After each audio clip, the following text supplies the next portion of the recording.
Yeah. Start. Any moment now. Right now. Right now. Hello, everybody. Welcome to the Lunar Lab Cafe. Hope you're all doing really well tonight.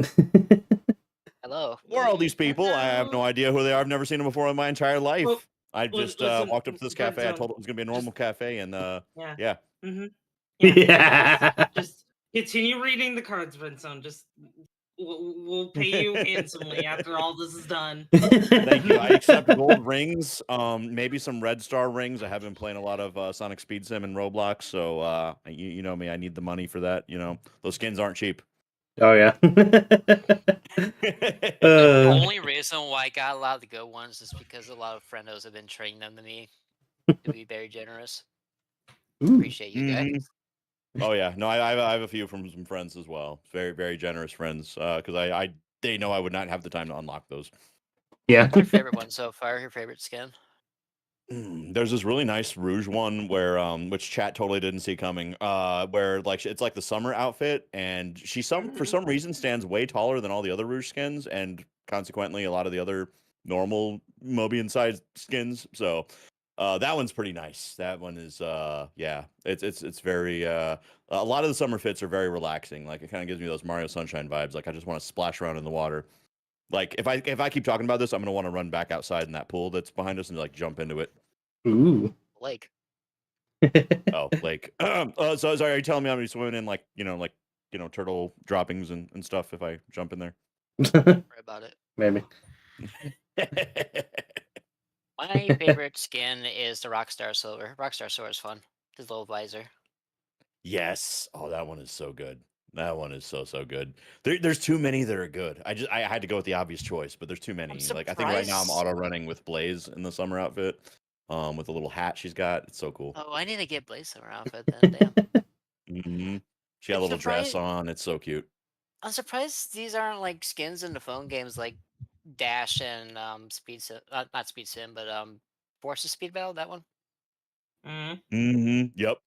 Yeah, that one. I love how the popularity of that one actually kind of overtook like the main Forces game. Like and they just started calling it Sonic Forces. Like it lasted longer. Yeah, it's like the student has become the master sort of deal. Yeah. I still play Dash consistently.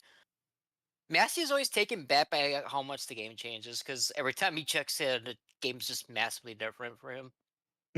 Yeah, I check in maybe once a year, and I'm like, oh wow, that's a lot of changes. Yeah. So, and I've seen it since the very very beginning, so it's amazing how far it's come, and the fact that it's still going. Mm-hmm. Yeah. I've collected every unit without spending too much money. Perfect. And I remember like the old skins you could get in Sonic Dash, like the Android like mascot Android. The first time the Angry Birds came around, like before Sega bought them. Yeah. Hello Kitty one, the Hello Kitty one too. Yep, the Hello Kitty one. Yep, I got those two. Yep. I had them at one point, but they took them away from me. Oh. They might have taken mine too. I'll have to go back and check. I'm scared now. Ooh. But yeah, hello everybody in chat. How y'all doing this fine night? Welcome to the Lunar Lab Cafe. Tonight we're going to be talking about the trilogy of Sonic movies. And as our special guest tonight, we have both Fairy, Dooney, and Brentzone. Would you two like to properly introduce yourselves? Oh, Fairy, would you like to go first? Nah, you can go first. Also, you can call me Dooney. Right, if I must. Fairy Dooney, you can call me Dooney, by the way. Yeah.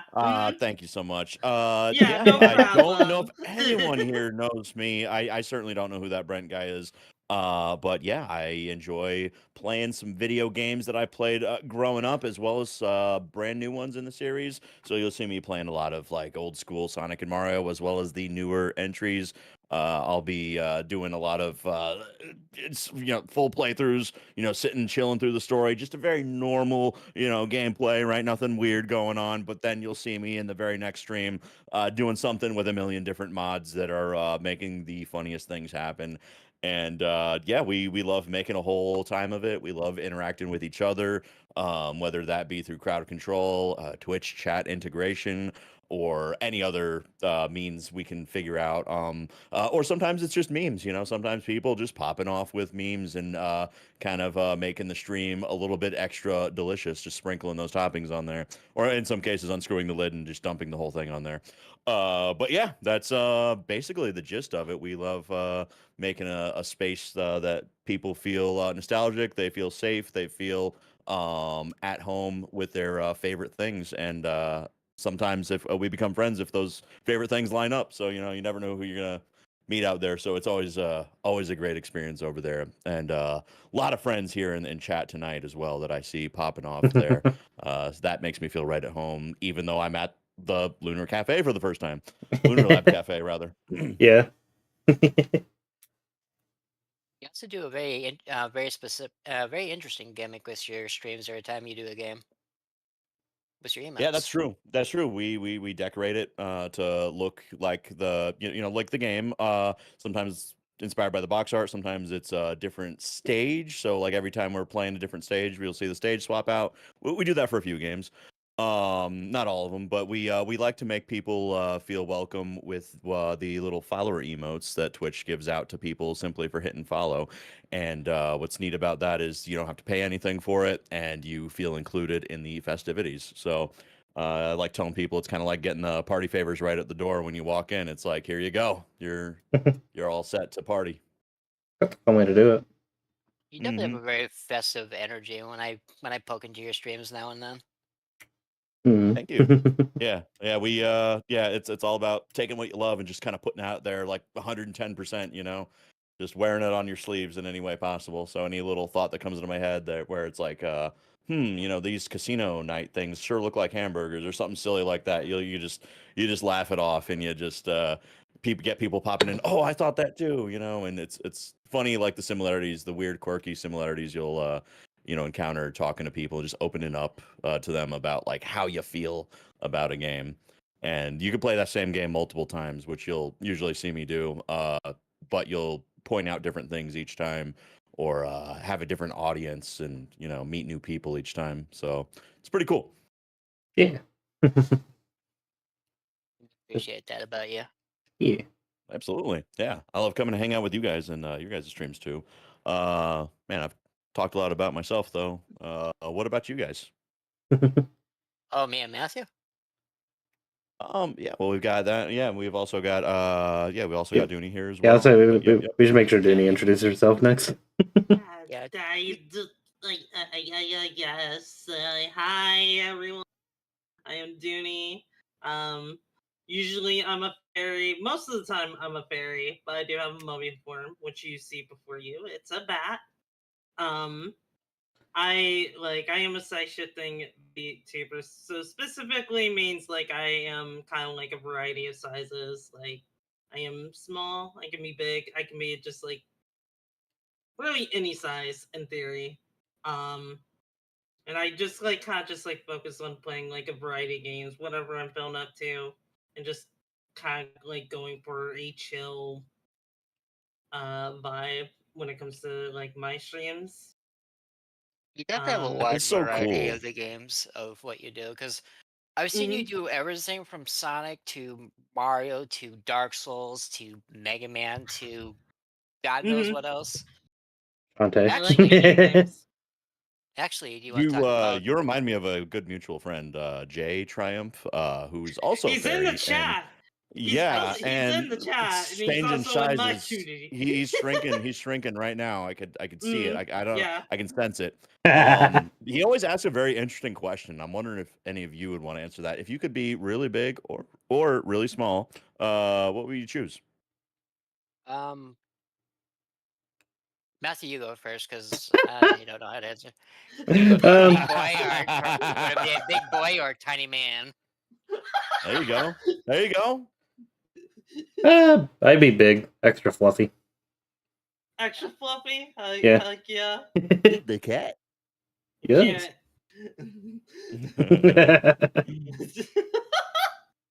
That's Well, amazing. I would say so. Here's the thing. I've been like I'm a towering 5'6". I know. Hold your applause. But anyways, I Oh, same feel like dude. there's some advantages to being smaller. So I would say Mhm. if I had to choose one, what I answered in his chat when he asked that question was a little bit smaller. Yeah, I feel like there's some tactical advantages there. But yeah, I feel like if I was too big, I'd be like Clifford the Big Red Dog, and I just honestly, there wouldn't be enough food for me to eat. I would, I don't know. This I is feel like definitely I'd have to true. relocate. I'd have to relocate for sure. Couldn't just If hide you away were a, somewhere in my, if you were a lot smaller, then there would be a lot more food to eat.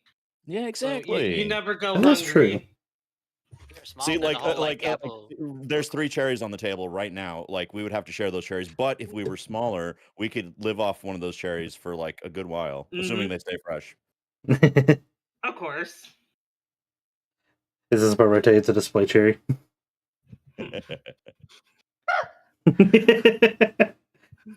Just take a big bite of it like an apple. This is styrofoam. Yeah. Also, my answer is, I guess, is kind of obvious considering, my true form is a fairy. So Okay. Tiny. tiny. I remember some fairies. I mean, there's obviously a bunch of fairies in like video games, Legend of Zelda, and whatnot. And even the cartoons. I think her name was Sprite, if I'm not mistaken. I remember in like live action films. What was it? Legend, I believe it was called. It featured Tom Cruise and I believe Tim Curry played the devil in that. That was really cool, or Darkness rather. I think they called him, but is basically the devil. Oh.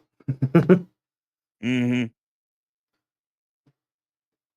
Very interesting. So Oh, yeah. Ari, what's your answer? Shut up. Come on, Ari, don't be so shy. I see what Hey, you're doing what are you there, doing? man. Hey, if you go down that table, you better go get some like loose change or something. So I can tip the person who because I didn't bring enough for a tip. Oh, I got it covered. Don't worry. Yeah. Okay, cool. Thanks. I like being held, so I guess small. There you go. Small. Aw, that's cute. That's cute. I love that answer. Mhm. And a whole apple slice can literally be my whole day meal. There you go. See, the thing with fruit, though, I mean, it would like kind of over time, it'll, we got to eat it fast, guys. We got to eat it fast. So, Of course. Just like gulp it down like Yoshi does. right? If you eat enough of them of a specific color, I think something happens. But you got to do it in the same stage. Mm-hmm. Mm-mm. Is that real or Super no? Mario Is that World. real? Oh, Yeah, here I we go. forget what it was. It was like if there's a certain color, and they give you something, and I can't remember what it was, but Yoshi will lay a special egg, and then there's something in there. I don't know if it was a 1-up or what it was. It's all a little fuzzy because I'm used to playing the game like really fast. I think it depends But, on the berries world. Super Mario World. Oh, Super Mario? I'll Hmm have to test that. Yeah, last time I was playing it, When I you think get, Chat was like, trying a to kill me in 1-up or crowd control. something? So I think it was Oh, 1-up. I think I know what you're talking about now. I think like on certain stages, if you eat certain colored Koopa shells, you would get certain things like red would give you fire, blue would give you flight. I don't remember what yellow did. Yellow did something. Yellow, I think, Oh, gave you the yellow. zombies. Yeah, you Yeah, just you get the grab him. stompies. Yep. You are correct. Yeah. Yeah, well, there's that. Yeah, so you could do the Koopa shell thing, or you could eat different, like, I don't know if they were apples or what they were, like fruits in a stage, and if you ate enough of them, but they had to be like certain colored ones, you'd get an item for it. So yeah. Mm-hmm. Yep. Alrighty. Love me the games from the 90s there. Same. So shall we touch upon the Sonic movies here? Yeah. Absolutely. All right. So I guess Let's do what we came here before. yeah. I have so I have a weird history with the Sonic movies. So 1 and 3, great. 2, I cannot remember for the life of me, even though we watched it before we went to see this third movie. Yeah. I'm foggy on 2. Yeah. I guess first off, what are our overall thoughts on this trilogy as a whole as of right now? Love it. Absolutely love They it. definitely broke the video game movie curse that happened in the 90s. Oh yeah, definitely. Like if you were a kid in the 90s and you saw a video game movie, yeah, it kind of wasn't the best. Unless it was like Mortal Kombat. Yeah, I agree. Then. Yep, I agree with you. I'm still on the boat of the Mario movie from the 90s is good. It's not. amazing, but it's very cheesy. It's a very I mean, cheesy movie. I like the Mario movie with the leftover Jurassic Park props. Toad's a bum playing guitar on the street, and Bowser's a presidential businessman. That was a fun movie that I didn't appreciate until I was like older, and I actually appreciated it for what it was rather than what I expected it to be. So I guess that was sort of a life lesson kind of for me. Because like as a kid, I'm like they're calling these things Goombas. I'm like, but the Goombas are little round mushroom thingies with the little feet that walk around, and you step on them. Like these things are these towering dinosaurs and these big jackets. Like what is this? So like once I like got over myself with that and actually watched the movie for what it was actually kind of fun. I'm So I What? think everyone should at least watch it once. But yeah. What? I I'm love the elevator dance scene. that was good. I'll say I'm still upset with myself that they actually re-released it in 4K recently, and they had a collector's edition called Trust the Fungus edition, and I really wanted to pick that up, but I didn't. But it had a book version of the script as well as like various art cards and a lot of promotional stuff that they did for the movie. That's actually great. I think I saw that and I was like, I'm a little too broke for that, but it looked really cool though. I saw the whole package. Don't remember if it was like a Kickstarter thing or what it was, but it was Mm-hmm. But yeah, it looked good. Sonic and Mario definitely like in recent years gave like video game movies a really good light.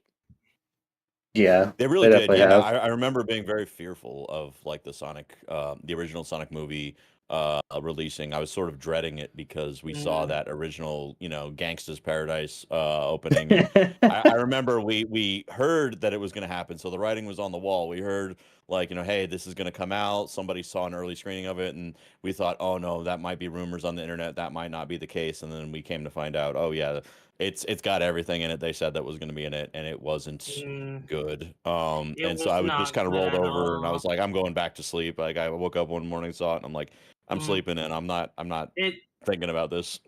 it doesn't help that it was like around the time where just like Sonic fans were not happy with the games they were getting, or at least a good, like I would say maybe a good majority, because this is Hmm. like a couple years after Sonic Forces released, and Sonic Forces was Sonic Forces, and just like dealing with just like, I mean, it varies on what your opinion on the games are, but just like people weren't really happy.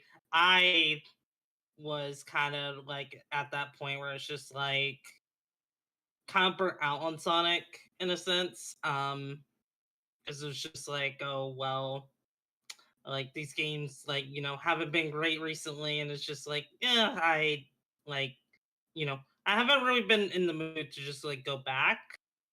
Um, of course that all changed with like Sonic Frontiers and whatnot.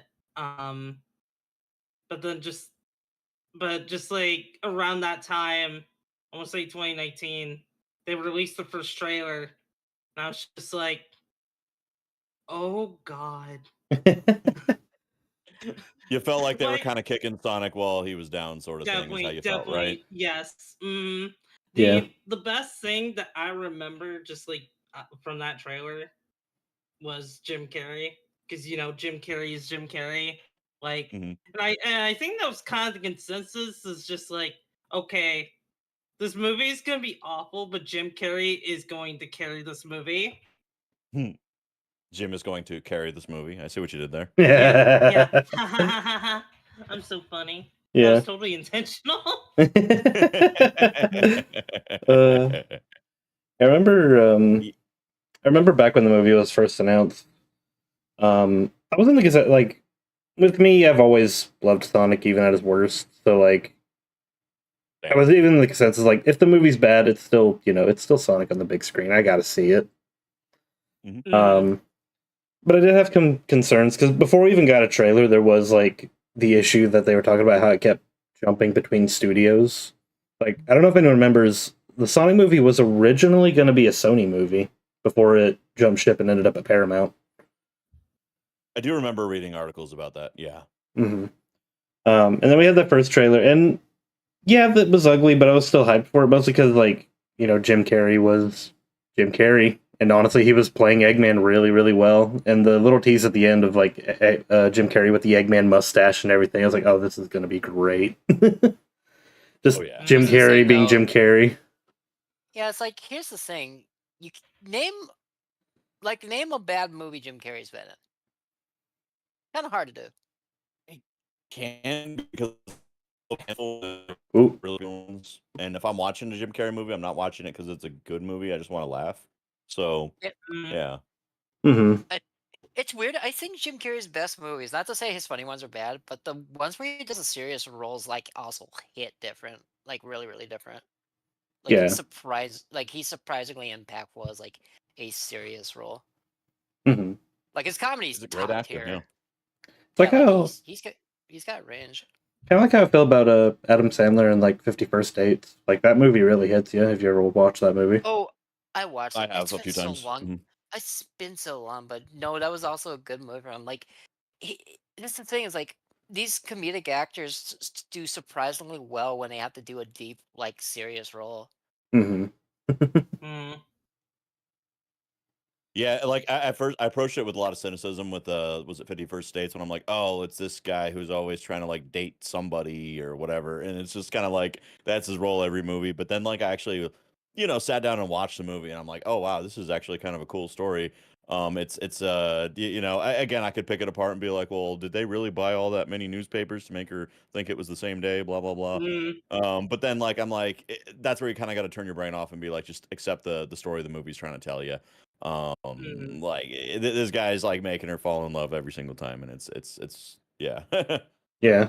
Also, a very Jim Carrey. Also, he's a really good villain. He's a really good villain actor Yeah. because he's Oh done yeah, like the what Grinch. was he was like he was the Riddler in Batman, and then there was the Cable guy.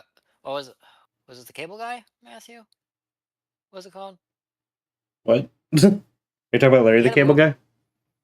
No. He had like it was there was a movie where it was something about being a cable guy or something where he was kind of a villain. hmm there was a movie about that. I don't remember The the Cable details, but I Guy. remember it being advertised quite a bit. So I didn't actually watch it myself though. And I then this movie, I like the cover for it.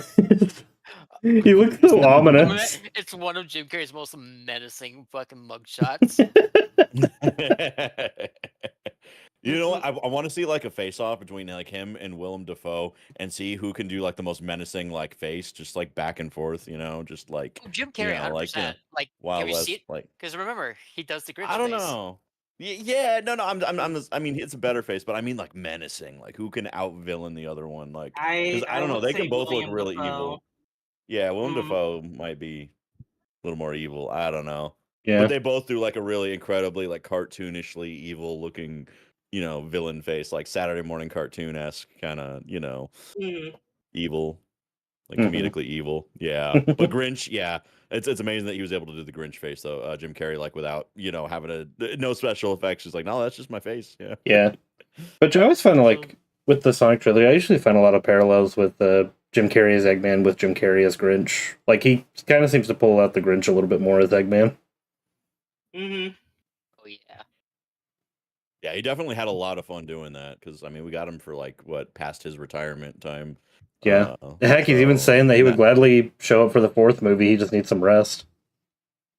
yeah, no, that's good. That's amazing because I remember people were worried because he did say he was signed on for multiple movies past Sonic 2 right before that came out, but then he announced retirement. I think it was a little bit before Sonic 2 came out or something. It was around that time, and then people were worried. Oh well, he's not going to be in Sonic 3, but surprising no one, he showed back up. So which I'm glad he did because it was so Robotnik centric. So Sonic movies also kind of like break a standard he used to have where he's like he would not do repeating roles because he felt like it because he doesn't like repetition. But mhm. he's not only done 3 movies, but like Matthew said, he signed up for 4. Mm-hmm. I think he If he only cut. broke that rule one other time, and that was for the Dumb and Dumber sequel. Yeah. Nice. Because Dumb and Dumber was oh god, that was like the worst movie I've ever seen. Yeah, it was. Oh God, Like I'm it not really was big on something. I'm not big on movies enough to like really just be a critique on movies, but that was like the worst movie I have seen. Mm.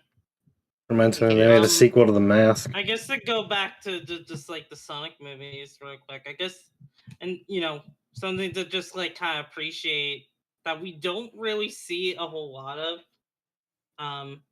is they took the criticism against like the ugly Sonic design, and they were actually like, okay, we'll delay this movie and we'll fix up this design, which is kind of amazing and unheard of around that time, because usually when you get a really bad like design for a beloved character, execs don't really care.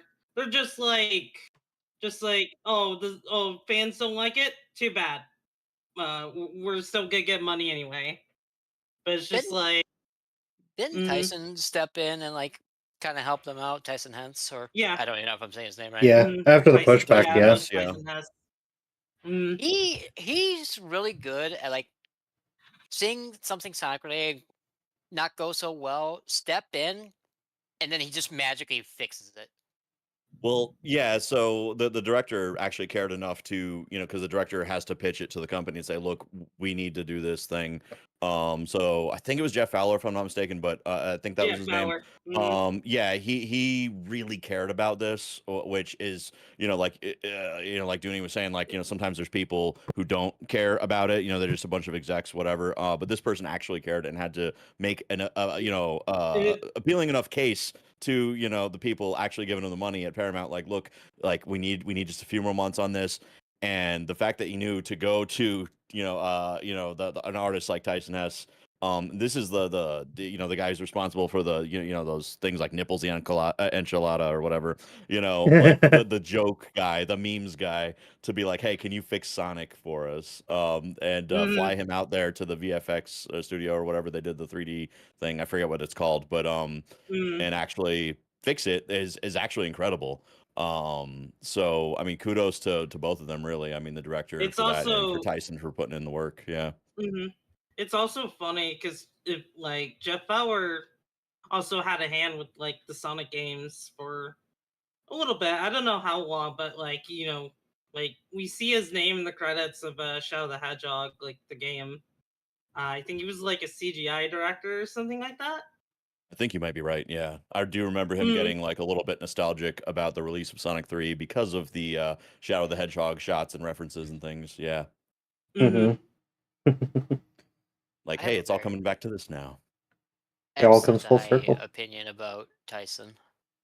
I think I give him more praise than he deserves because I unironically call him the Jesus of the Sonic community.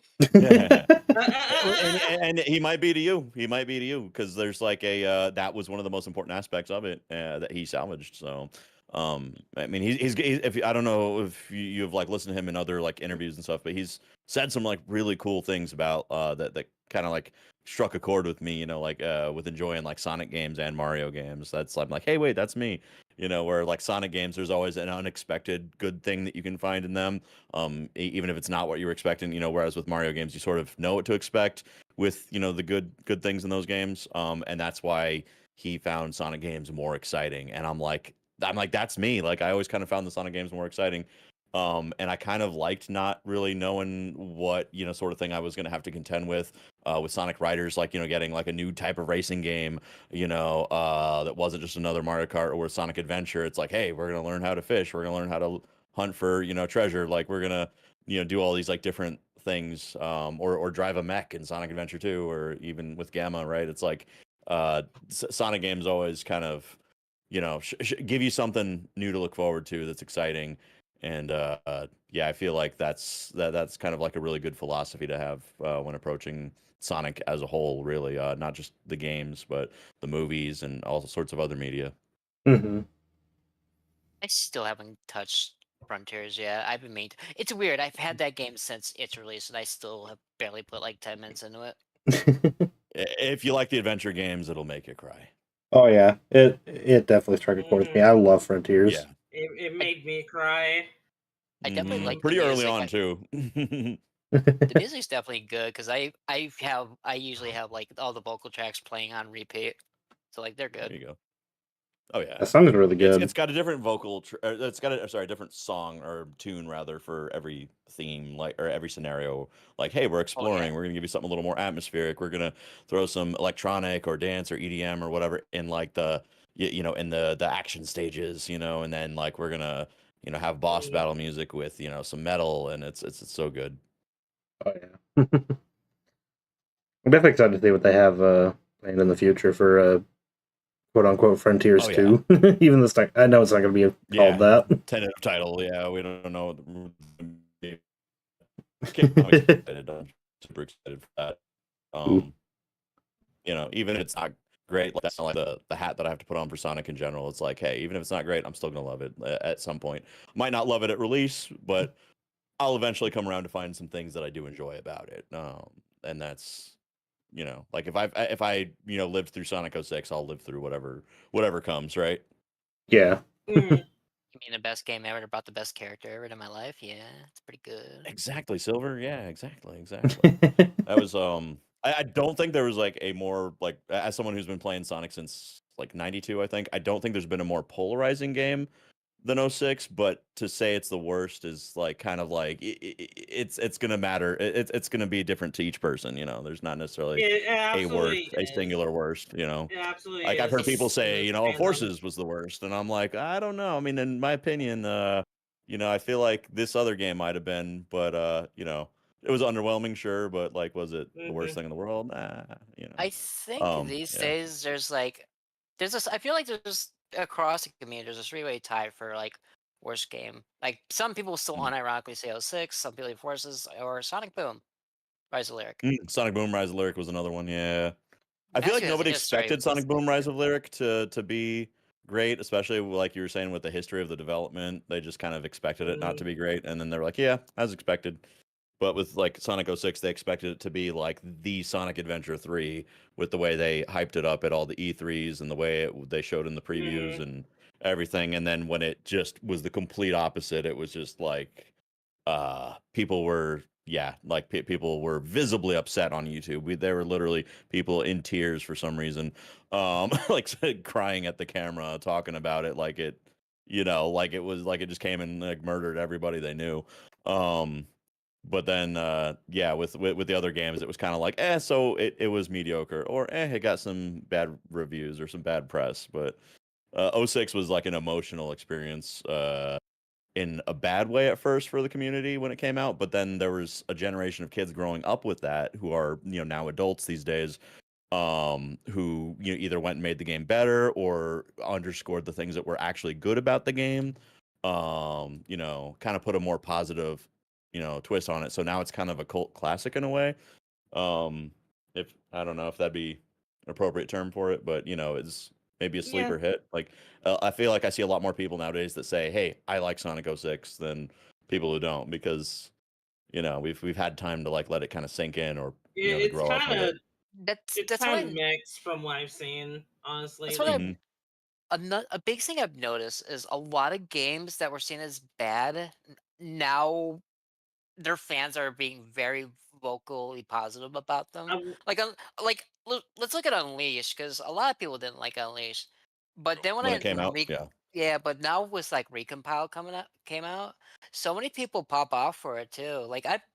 I've always Oh, loved yeah. Unleashed and 06 respectively, but I started seeing so much appreciation for Unleashed I do this year.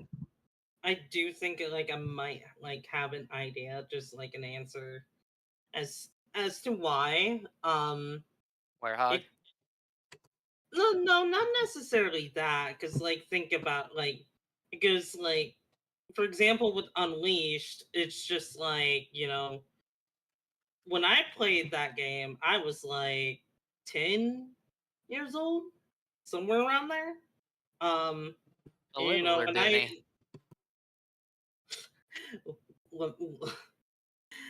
yeah, like I was 10 years old around that time, and I really enjoyed it. Even like it was the Wii version, but like I still really, really liked it, and I grew up on it. Um, and when I heard just like, oh, a lot of people didn't like this one, I'm just like, oh, those people are losers. They don't know what they're talking about. And now that I'm an adult, there are other people that like do enjoy, like, have said like, yeah, we do really, really enjoy Sonic Unleashed. So I think it's just like kind of like a case of growing up with the game. And now that we're all adults, we're a lot more vocal about it. And same thing could really be said about '06. Is like, kids played the game, they probably enjoyed it, and they were just like, oh yeah, we like '06. We like '06. That's Yeah, what Yeah. they grew up with it. Yeah. interpret it as anyway. I feel like most games just need time, but I know Mm. I think some games just can't be saved. Like Matthew, you have history with Sonic Boom Rise of the Lyric. You want to talk about that? I So think so I think our anyway, question back has to been the answered. movies. Anyway, back to the movies, since we went off on a really massive side tangent. Yeah. So I mean, we love Mm. talking video games. I mean, it's We like the do. series is We centric do. around video games. but yeah, Yeah. so Mm. But the discourse happened with like the original Sonic design. People didn't like it. Then Mm-hmm. Tyson did his thing, and the movie hit the it got really good reception. The new design. Mm-hmm. It did, and like there was some hope. Like people like still were just like kind of just unsure Yeah. about yeah, it. I remember the story. Yeah, being unsure about the story. Like when I heard it, because on paper it just sounded really lame to me. It's like, hey, we've got Tom, the cop, and Sonic is like this rebellious youth, and they're gonna find some common ground. And it just sounded like very like generic to me. Like it was just like what didn't appeal to me. Mm, Until like I actually saw the characters, and I was like, oh, I actually kind of like Tom as a character, and all the supporting humans were actually lovable in their on their own way. So, Mhm. mhm, Wade and all them, and like it's just I don't know. So it turned out better than I expected. Maybe because my expectations were low for them. Like they mm, kind of beat those, or yeah, I was just glad that they kind of balanced Sonic's story because when I did hear the initial story, I was like, "Oh, are they going to do like a Smurfs approach with it, where they use the humans to have as little CG as possible?" But no, they actually balanced it quite well. They told Tom's story in a cohesive way while also getting snappy with it and making sure Sonic was still the focus of the story. yeah. Tom's story still had like plenty of charm and humor, and integrated Sonic really well into it. And being a first movie, that integration had to kind of slowly happen. Like they weren't exactly, best buds. At the beginning, they were, he had no idea Sonic was even real. Anything other than Crazy Carl, one of Crazy Carl's drawings, right? Yeah. Um, Oh my so god, the that Sonic fucking thing. drawings. Yeah. Yep. I was That surprised. fucking thing. I was surprised how much they pulled from the games at the beginning, with like how accurate Green Hill looked, as well as like the Echidnas being the tribe that took over the owls at the beginning and stuff like that.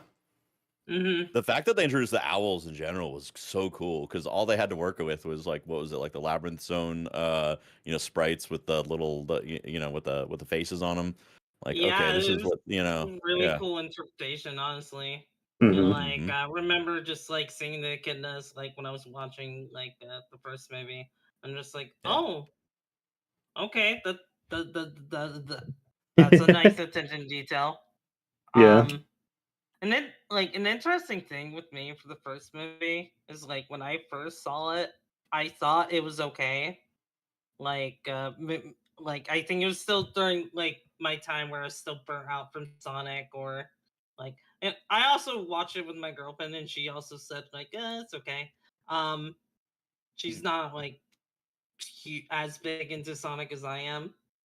Um, but just like, I was really excited for Sonic 2 because I was curious on like how they were gonna improve from Sonic 1. Um, and like I think it was like, I want to say it was a week or two before Sonic 2 came out, and a friend of mine, she was just like, hey, do you want to watch the first one with me? I'm just like, sure, just so I can recap on everything.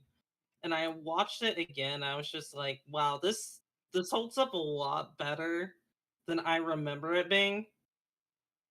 Like it's genuinely a lot more fun, like on a second watch, at least for me. Yeah. Sometimes it hits different on the second one. You notice some things that you might not have the first time around, that really make you appreciate some of the extra effort they put into it. Yeah. Mhm. Oh yeah. I Actually, feel when like a lot of people were able to get into it. Actually, were actually able to get into it. At least in my groups that I watched it with, and it was a lot of family that just, like they knew of Sonic through me because everyone knows me. I was like, oh, that's a Sonic guy. He knows everything in Sonic, and he won't shut up about it. But they were like, these are, they were fun movies, like on their own. Like they liked them well enough to like watch it even multiple times or once in a while, maybe even put it on. So it was definitely like more than just like a neutral stance. I think it had kind of a positive impact on a lot of people that aren't necessarily It Sonic definitely fans. did. Also, just another thing, just like point out, like like that movie got released just right around as the pandemic started, so that definitely just kind of helped it out in a way, as it was the only movie playing in theaters for a while. Yep. Funny Kind of enough, like slid in there right in time. Yeah. yeah. funny enough, when COVID's like right before the lockdowns happened, it was one of the like I saw 2 movies, and it was like that was like one of the last movies I saw. It Because I went was because I went to it was see I saw 2 movies that day. I saw the second My Hero movie, My Hero Academia movie that was out at that time, and then after that I saw Sonic, and then that was the last time I went to the theaters before everything was on lockdown for a while. Hmm. And both movies were great. Sonic that definitely surprised me, and I wondered so much after I saw that. Because here's the thing, with me, I have to see a movie a lot to like grasp everything. And Sonic having that much detail in a movie kind of threw me for a loop. Like, wait, what? Why is there owls? What happened? Was that Pachacamac? Which it was a Pachacamac. And Nope. then, of course, Yeah. because like certain old funny man keeps butting his head in the thing, it's like, okay, what's Ken Penner's gonna do? He's gonna do something. This motherfucker's gonna do something. Which he did. Can I He talk did. about that for like 2 minutes, I Matthew? was gonna say he did threaten Paramount. I don't think that went anywhere though. You Yeah. could talk about it Like though. someone because I was like streaming around that time and someone brought that up, but I stopped my game, literally paused it just to chuck on this, and then I fell off of my chair dying because I'm sick because I'm just screaming, "Ain't no way!" He tried to sue Paramount for something he doesn't actually own. No shot.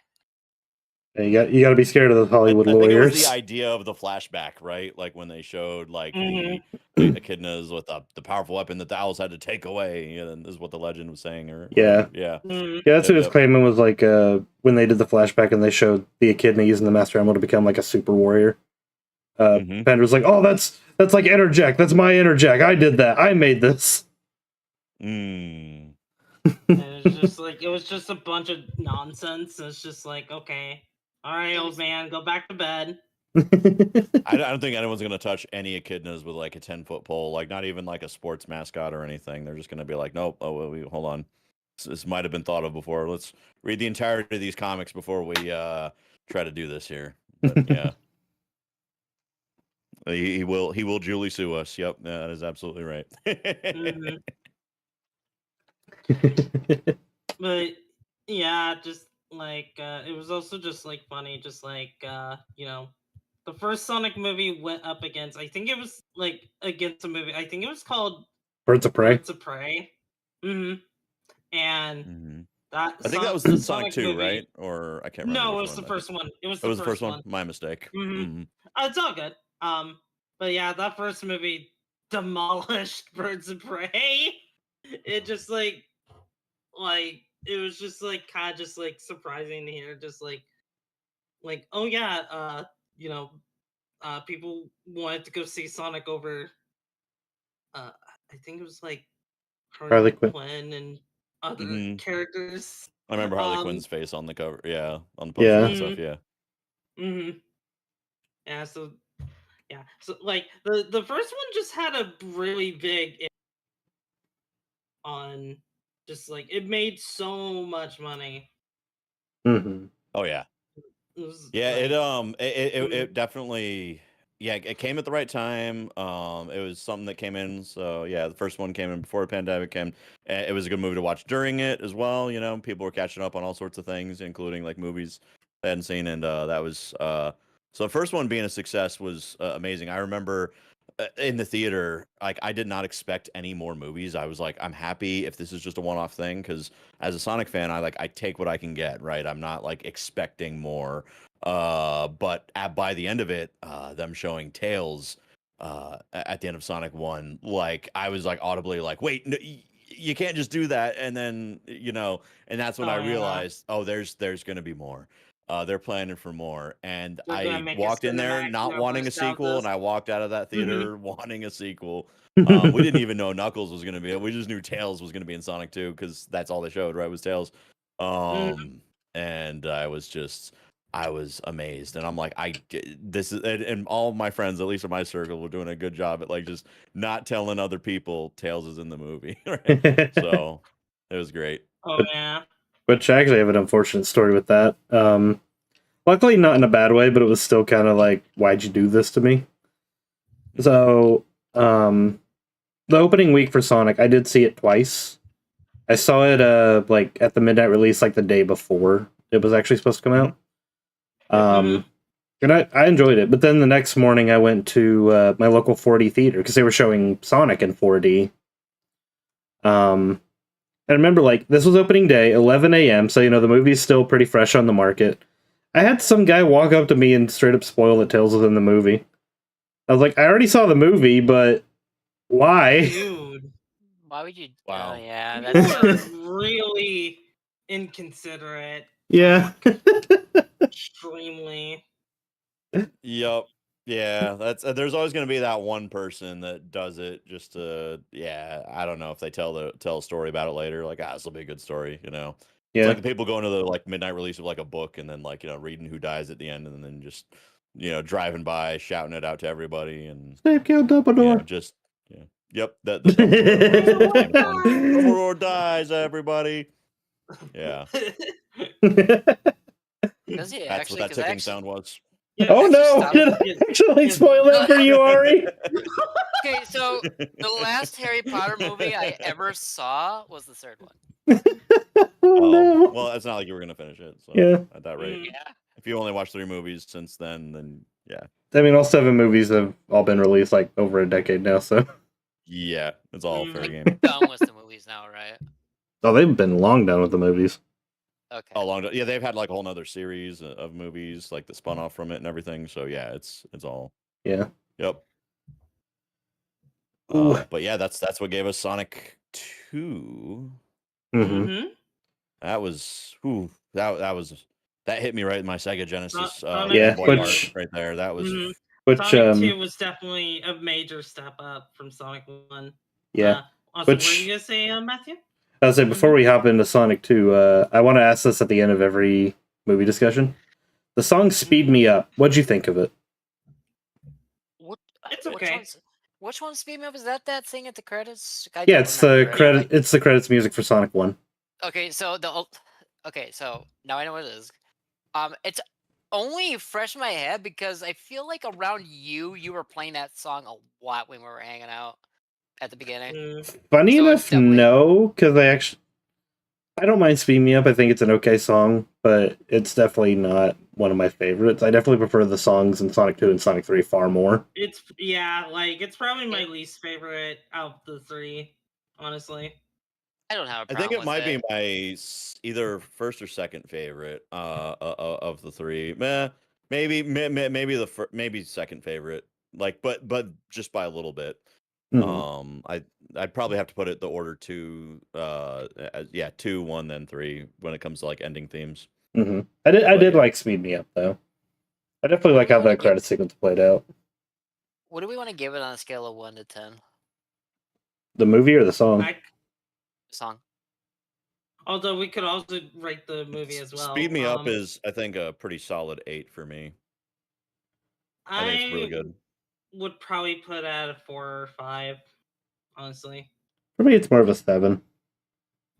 I would say like 6.5, 7 around that range. It's good. Like Yeah, I it's like not that gonna it go to my. actually kind of spoke about like things happening in the story that was like really like it was exploring some emotions about Sonic that never really got explored to that degree before in other media Mhm. because you're used to Sonic just being the fast guy. Okay, cool, he's fast, and that's it, you know. And whatever I the theme of the mm, game is, you know, whatever message they're driving home. But this one felt more introspective to how Sonic feels and what's the struggle he's going through in this movie and like the pain it's causing him and what he does to cope with it.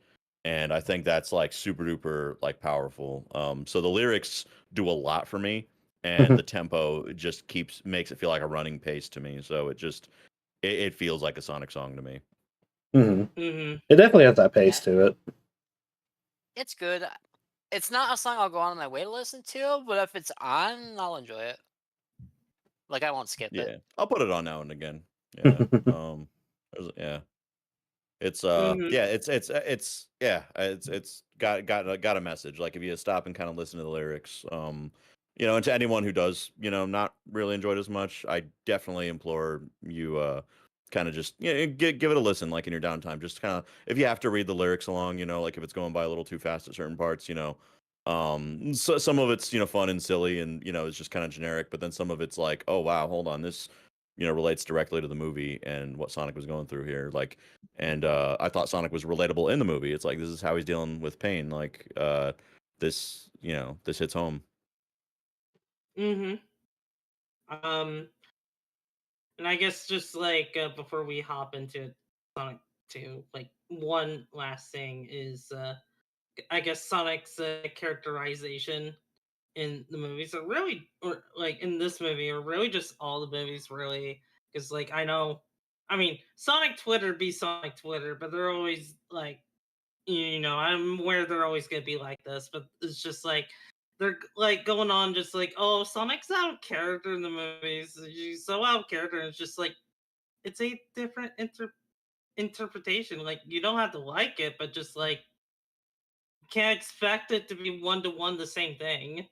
Mhm. Um, especially when this interpretation is just like kind of like is more in touch with just like Sonic, being a teenager, which the games don't really touch upon at all.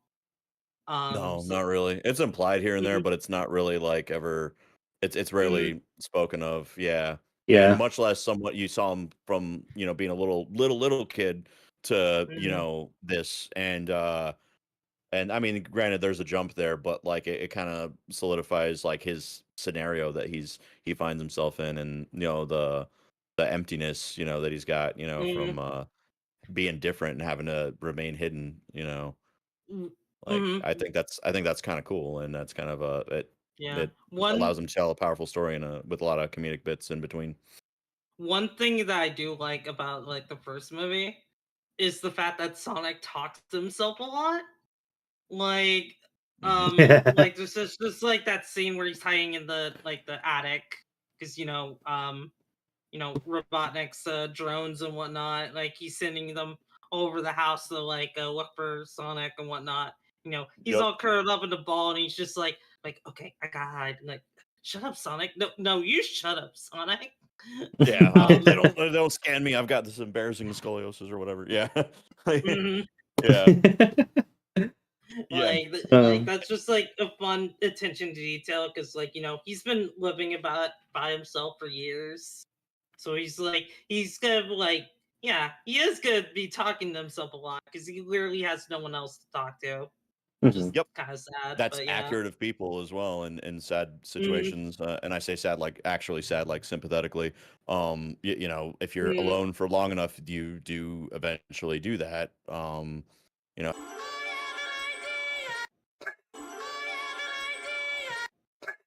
Oh, Matthew lost the internet, so I think we lost a lot of footage. No, we Oh didn't. no. Not too much footage, but still. Oh, how much? I was hey welcome wondering back about that. I was wondering about that. I was like, my stream is paused. Like, Matthew's like stream on Discord is paused. Like, did my internet go out? No, it was happening to me too. That's I know. I was checking system stuff on my end too. I'm like, nope, it's all good. Yeah, definitely me. What was the last thing you heard, Matthew? We wanted to discuss like the differences of Eggman. I did want to go on over my characterization of Sonic real quick as well. Yeah, go for it. I was just want to say like the characterization for Sonic in the movies is honestly one of my favorites because it definitely hits some of my favorite notes that the Sonic games did, like in the 2000s era. Is like Sonic to me is like, you know, he can be funny, he can be snarky, he can, you know, keep throwing jokes at Eggman, but like when things get serious, he knows when to take things seriously. Like the adventure games are a perfect representation of that because like the first half, you know, Sonic's all jokey and silly, and then once we get to the end and things actually start becoming threatening, he's like, "Oh, can I actually do this?" And the movies kind of represent that too, as well as like adding that childlike wonder because he is supposed to be a kid at the end of the day. True. I feel like that one scene in Sonic Unleashed kind of like it truncated that in a really nice way. When they're at Missouri, right? And you know, he comes and, you know, Eggman's like, you know, threatening this village, and the village is all standing up to him, literally throwing rocks at him, you know. And then Sonic comes and takes out his robots, and you know, tells them, you know, hey, thanks for the skydiving adventure, blah blah blah. And then Eggman leaves, and then Sonic immediately, like, you know, switches back to like, you know, hey, is everyone here all right? Like, he knows how to, like, when things are serious, like, to, you know, he knows how to throttle it back when he needs to. Mm-hmm. So without losing his attitude while doing it. So I love Yeah. that. Yeah, and I think the movie definitely has that balance, and I really like that a lot. Yep, I agree. How do we feel about Sonic's voice? How do we feel about the voice actor? I love Ben Schwartz as Sonic. Yeah. Ben Schwartz It's as really Sonic good. is amazing. Like, I Yep. like him more than just like his current game actor. Nothing against Roger, of course. No, Yeah, I'm of about course. to say, like, how do we, like, I don't know, on a scale of 1 to 10, how do we feel about him, like, across all voice actors? Ben 8.5. Schwartz, Yeah, Ben solid Schwartz. 8 or 9 maybe. It's I can't really think of He is anything up there. He Yeah. is up there. Like, he is like anything next bad. Yeah. to Jason Griffith, in my opinion. So he's pretty, so he's pretty, like, top tier across, like, everybody, I want to say. Griffith Yeah. got really good with the last 2 games, especially. Like he was really into that role. Yeah. I loved it. Griffith nailed the personality Like of Sonic Black Knight really well. Unleashed, like, was just, man. Yeah. David The Chris is range just, on him. so many game seasons makes me kind of laugh because technically Jason Griffiths is talking to himself in a lot of the games. Yeah. That's honestly. that's also why I like Griffith, is like the range he has. Not even just like the different characters he plays in Sonic, but like the range he gives Sonic himself. Yeah, like I was playing through Black Knight again for the umpteenth time because of course I was. And it was like he would go from, like, you know, having a sad, serious, you know, kind of somber conversation to somebody, you know, and, like, you know, turn around and start, like, you know, giving quips to his, you know, talking sword Caliburn. And then, like, you know, actually, you know, get enraged, you know, at some of, you know, the situations you found with, you know, the villains. It was just really cool to, like, see him kind of shift between all those, you know, just seemingly effortlessly. Like he was really into his role then. Mm-hmm. Oh yeah, the fact he had Up to a strep throat as a werehog. Yeah. I think imagine having to do that voice? Yeah, I with think the he strep even throat? stated like the screaming and stuff. I think he said he almost passed out because he wasn't feeling good and like pushing himself to his limit to do all the werehog screams. Yeah. He said he was going through a hard time when he did Shadow as well, and he was able to channel a lot of that as well. There's some hardships he was going through there at the time, but yeah, it's interesting when you can really, like, you know, get what's going on in real life and kind of like leverage that with whatever you're playing or not playing, voice acting or whatever character you're playing as. I mean to say, Yeah, but yeah. There's a lot of scenes in like movies and stuff I could think of where like actors said they've basically were doing that, where like they had something happen around that time, so they were able to like really put the emotion into a scene. And it Are you makes thinking it about Inigo Montoya and Princess Bride? I was thinking that. I was also thinking the ending scene of All Dogs Go to Heaven. Like, Really? yeah, What was because that? Seen that, but What was everyone. the story there? so have you seen the movie All Dogs Go to Heaven? It's Yes. been decades, but yeah. So you I know the have not, part.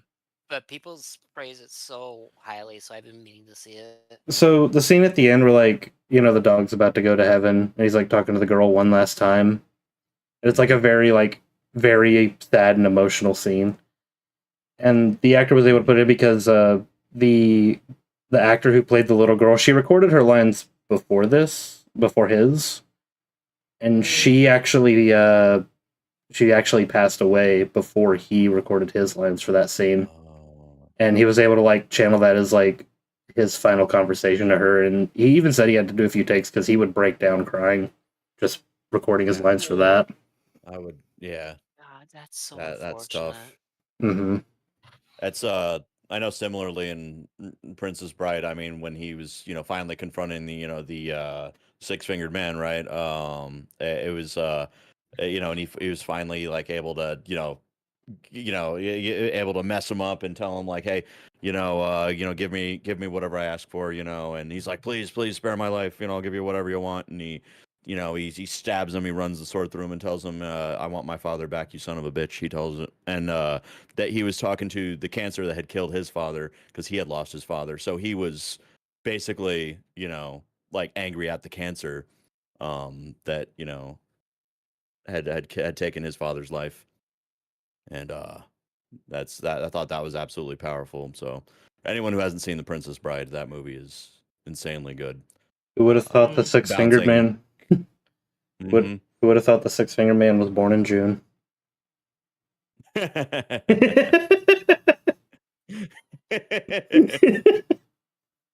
Oh man, uh, yeah, that was that's one scene I always think of with actors channeling their hurt. mm-hmm. And Mhm. but yeah, strep throat. I don't know if I could physically do that with the warhog. That's I feel like I would physically not be capable. Oh yeah, no. Like I'd probably be in the same boat as Griffith, and I'd probably be on the verge of passing out myself. Mm-hmm. I'd be like, Yep. can we take 5? Can we do this another day? Yep. I'd be like, nope. This game's gonna have to wait. I can't do this voice right now. Get Dan Green. He could do the werehog voice for me. Yeah. Honestly, I mean, yeah. it's funny because they would have voice actors do that occasionally. They would have some lines in Sonic Adventure 2 that weren't just David Humphrey, but it was also had some Ryan Ryan Drummond Drummond. things. Mhm. And then Ryan Drummond would also do Knuckles lines in Sonic Shuffle. If not all of Mhm. them, I think all the story related ones, if I'm not mistaken. Mm-hmm. Yeah, I believe But so. yeah, Wasn't Dan Green also Knuckles? Yeah, Yes. that's all I was making the joke. Yep. Knuckles. Bunch of other Nephilim. interesting things he voiced in as well outside of the He was the 4K Pharaoh. stuff. Yeah, that's true. That is true. That's the thing that always points out to me because like he also voiced the Ice Cream Man in Sonic Unleashed, and the Ice Cream Man, it's just his Pharaoh voice as the Ice Cream Man. He's also Like, Professor. Oh, He's also Professor Pickle. Yeah. Unleashed. Mhm. Nice. I want someone to Photoshop Yami Yugi's head over Professor Pickle's body. I guarantee. I believe I've seen a drawing of someone put Yugi's hair on Professor Pickle. He believes in the cucumber of the sandwich or something like that. Yeah. Mhm. Too bad this is an Unleashed episode, or else I'd say make that the thumbnail. I keep it in Maybe mind for when we do an someday, Unleashed maybe episode. someday. Yeah. Yeah, Mhm. maybe. Mhm. Uh,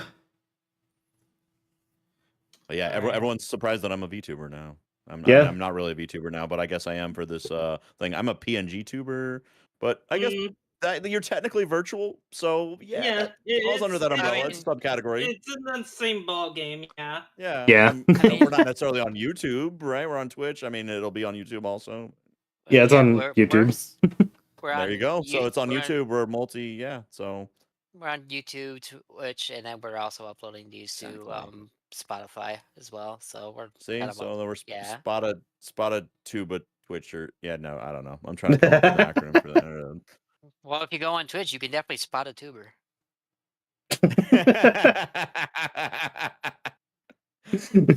I'm funny. I should That be a was great. streamer. That was great. You should be a streamer one of these days. I would watch you.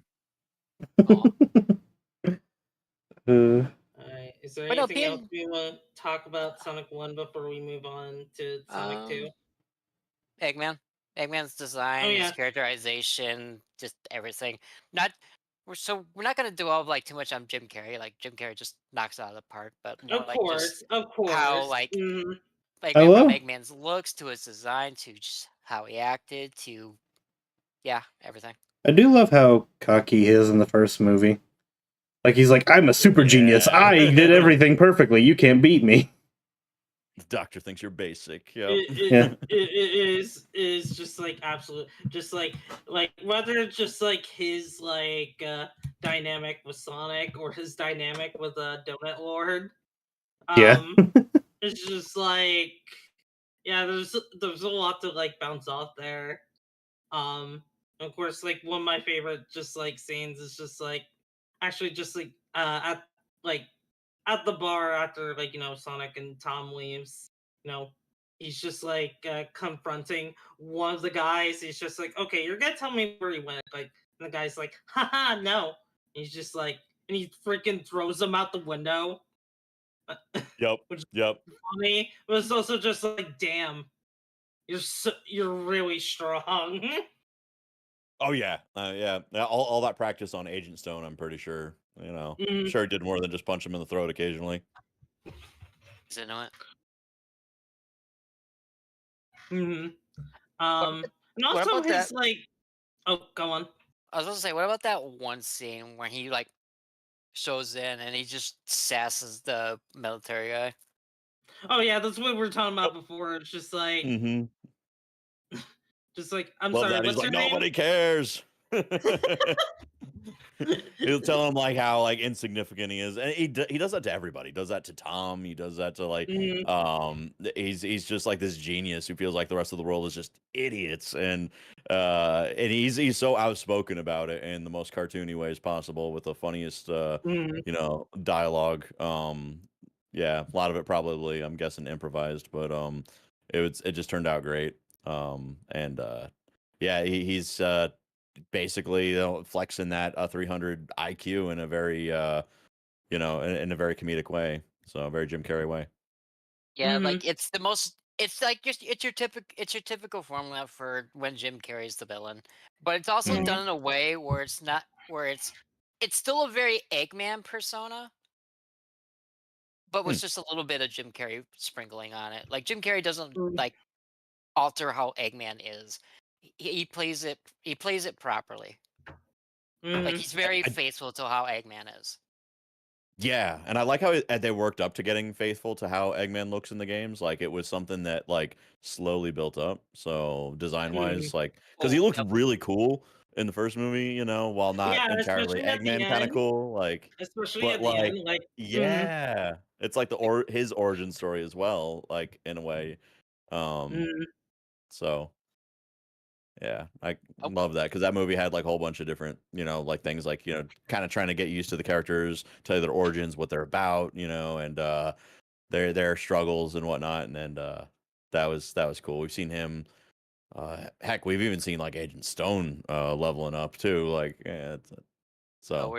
I'm I'm gonna definitely excited. like.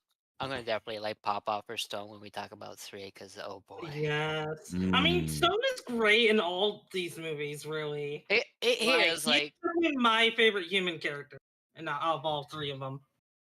Yep. Matthew. Was Stone at Expo last year? Matthew, do you remember? Yes. Or Sonic Expo, right? Yeah. Yeah, Sonic Yeah. Expo. Mm-hmm. Yeah. Good old Sonic He won. Expo. He was. What? He was. Who No, was he? was? Um, Ex Stone. Agent Stone, Yeah, he was. the actor. Hmm. I want to meet him this year. I wanted to I meet would him last love year, to meet but him. he was one of the people that had like the stupidly long line that you had to wait like 3 hours to go see him for. Oh, Yeah, Oh man. jeez. I'm definitely making that my goal Should on have like. just met him on the dance floor. He was out there dancing with all the fans. Yeah. Yeah, it was him and Jason Griffith that had the longest lines. Like if you wanted to meet those that's two, you not had to be there surprising. early. Like if you go to Sonic, like Mm. the Sonic Expo, I think last year, like he was just out there, just chilling with the fans, just dancing out there on the floor, just doing a thing. Mm-hmm. So a lot of mingling, like outside of like just the tables and the lines and stuff. So Yeah, I think that's pretty cool. I love when they're kind of down to earth about that and just want to hang out and be one of the fans. So Yeah. I want to get at least one photo with one of them. oh. Like we all know which one I'm going to target, but if I can get one with Griffiths or Agent Stone, I'd be happy to. I still hold the meeting Ryan Drummond last year very highly because that was a very special moment for me. You That's was, beautiful. I've never seen your face glow so bright until that time. You were so happy. Yeah, Sonic Adventure was my introduction to Sonic back in 1999. So like just getting to meet him and talk with him. And my favorite thing about that was I was telling him I have these foot tall action figures of Sonic, Tails, and Knuckles they released back when Adventure came out. Yep, I remember those. Yeah, and like when you press their foot, they say lines from the game. I was telling Ryan about this. He actually recited the lines that the toy said to me. Like he actually like, Oh, that's so cool. Whoa. yeah. I was like, yeah, I have this toy. He's like, hey, I think I remember that toy. Didn't he say like? And they just started like going through the lines. I'm like, yeah. I still remember. That is so cool. Man, it makes me sad that I will never get to meet the voice actor for who voiced Sonic in Sonic 2 for the Sega Genesis.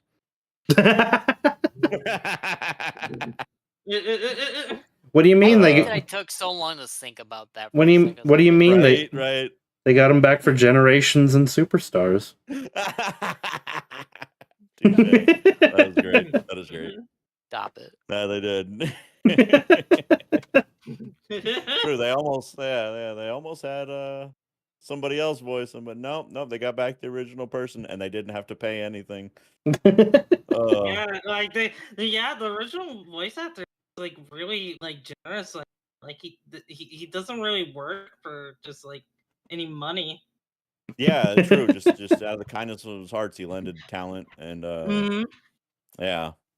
Yeah, and they're really easy to get a hold of, and yeah, and he hasn't aged a day either. Like no, yeah, pretty surprising. Like, yeah. They offered him water at the recording booth, and like, no, I'm good, he thanks. sounds just exactly like he did in 1991. It's really really hasn't lost impressive. a touch. Yeah, I agree. That was Junie, can you look into the thing real quick for me? Are you stealing my joke?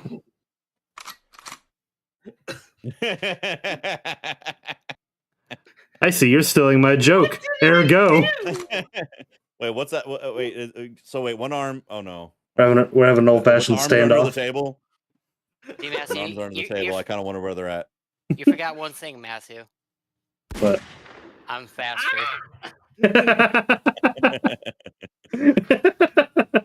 They're not letting us back in this cafe after this, guys. Why did you shoot me?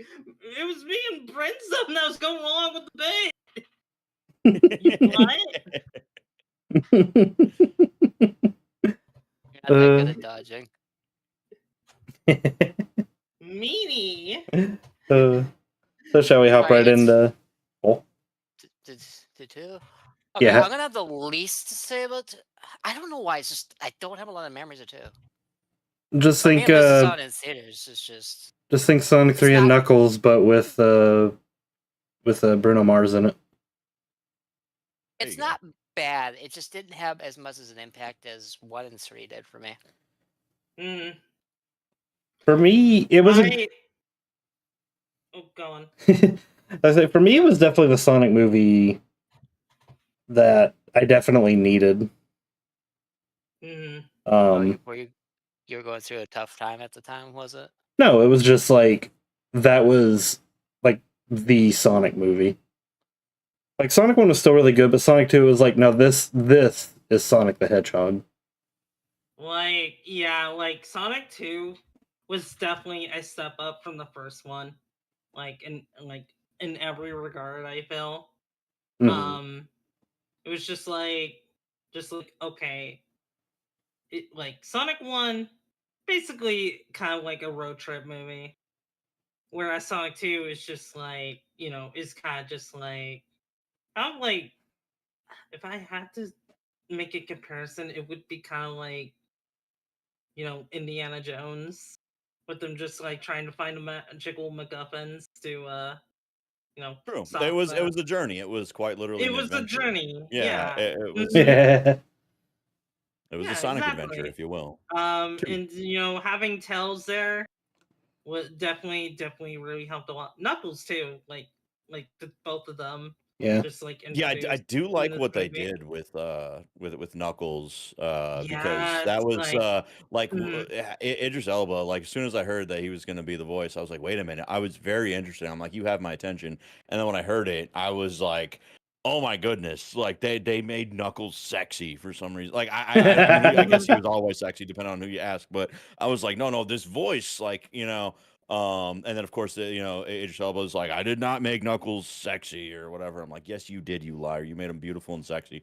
mhm. And Yep. but yeah, so he won the biggest liar of the year Y- award for that You, statement. you But know, it was like, Yep. do you guys remember when people were wanting Dwayne the Rock Johnson to voice Knuckles? Oh Like that god, was yeah. like a I very popular fan cast I do around that remember that. time. Funny enough. Hmm. I mean, he could have. It wouldn't have. I wouldn't have liked it as much, but because it would have been Yeah, too similar to the Idris games. definitely did Yeah. definitely stole the show a lot more than I think Dwayne would have. It was what Knuckles needed, because that was also like during the time where Knuckles was kind of played as like the dumbfound idiot for a while. Yes. Like Sonic Boom. Yeah, he felt more like genuine and like simple in a way, like where he wanted to see the good in everyone, and Mhm. he was kind of more of a loner. Like he wasn't like they didn't Like, have the whole Angel Island mhm. lore or anything like that, but it was Oh yeah. Mhm. he was definitely he was gullible, but because his heart was in the right place, and that's Yeah. kind of like what made that character interesting because you could see visibly if you watch the movie closely, like you'll see him kind of react to the things that he's hearing and seeing, and on from like Sonic side of things with the good guys, versus with Eggman and or Robotnik, and it's cool because you could tell he's taking things in and he's considering these things as they're sort of Mhm. chipping away at that that relationship, that toxic relationship he had with Robotnik, where he was being used. Mhm. So yeah. Yeah. So just like, I like how you use like gullible, because like that's definitely a good trait of Knuckles' character. Like, he's not straight up an idiot, but he is gullible. Hmm. And Right. I think And People and that this really comes from a movie good place, definitely, and evildoers yeah. will leverage that. Mhm. Yes. Hmm. Like, and people and often that. confuse the two terms too. It's like because people just assume a lot of people always have lumped gullible in with stupid, which it's not. It's just they don't. When you're gullible, you just don't see the bigger picture or like what's actually happening around you. That doesn't make you Mhm. stupid though. Yeah. Right. And Yeah. exactly. And how much would you know about this, person you just met, this, who is saying they're trying to be your friend? They're genuinely like deceiving you, like Robotnik was deceiving him. And like there was like a whole new planet, there's a whole lot of new things. So Knuckles was still very much a fish out of water in these like scenarios. Like, yeah, he traveled, the universe or whatever, or the galaxies or whatever. But he had reason to be gullible. It's not like he was on his home turf or a place he had been to before. Um, so yeah, that's and he was always eager to learn things about the world, like oh, is that an Earth proverb? Oh, do they have ice cream? What is ice cream? Does it have grapes? Like he was always kind of wanting to learn about his environment and like the people. The people Mhm. in it, and it's I thought that was like such a really cool like way to like show Knuckles is heartfelt, and stoic, but like he's also Mhm. yeah, he's still the same Knuckles we know and love. So it put an interesting twist on him. Yeah. Can I point out my I one favorite thing about the Knuckles voice actor? what's that?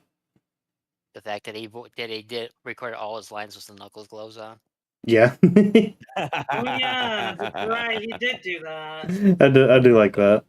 I did also like one thing I really liked about Knuckles' characterization is like there are moments where you see Knuckles actually question Eggman. Like Yeah. the two major parts that like really show that is when Eggman's like, let's just ditch Stone and do our own thing, and Knuckles like, that's dishonorable. Why would you do that? And then like later on, when they're fighting over the compass, and Sonic goes to Tails' side instead of going for the compass, and Knuckles like, why did he care about the fox when he could have gotten the compass? What's up with that? Yep. Those are the moments I was thinking about too when I was mentioning it. Yeah. Like those little moments where but you're right, those were two really big noticeable ones. Mm-hmm. Where he was questioning things like what's the side that he was on and all this, and the and then realizing Robotnik's like, hey, that wasn't part of the deal, and like when he finally realizes what he's actually in it for. Yeah. So that one scene where Knuckles said, it's when he finds out he's getting betrayed. You know what that reminds me of, Matthew? That scene? What's that? That scene in Spider-Man 1 where Spider-Man goes, I fail to see what that's my problem. Missed the part where that's my problem. Yeah. But the ad said, what was it, like 300 or 200 or something? I can't remember what it was.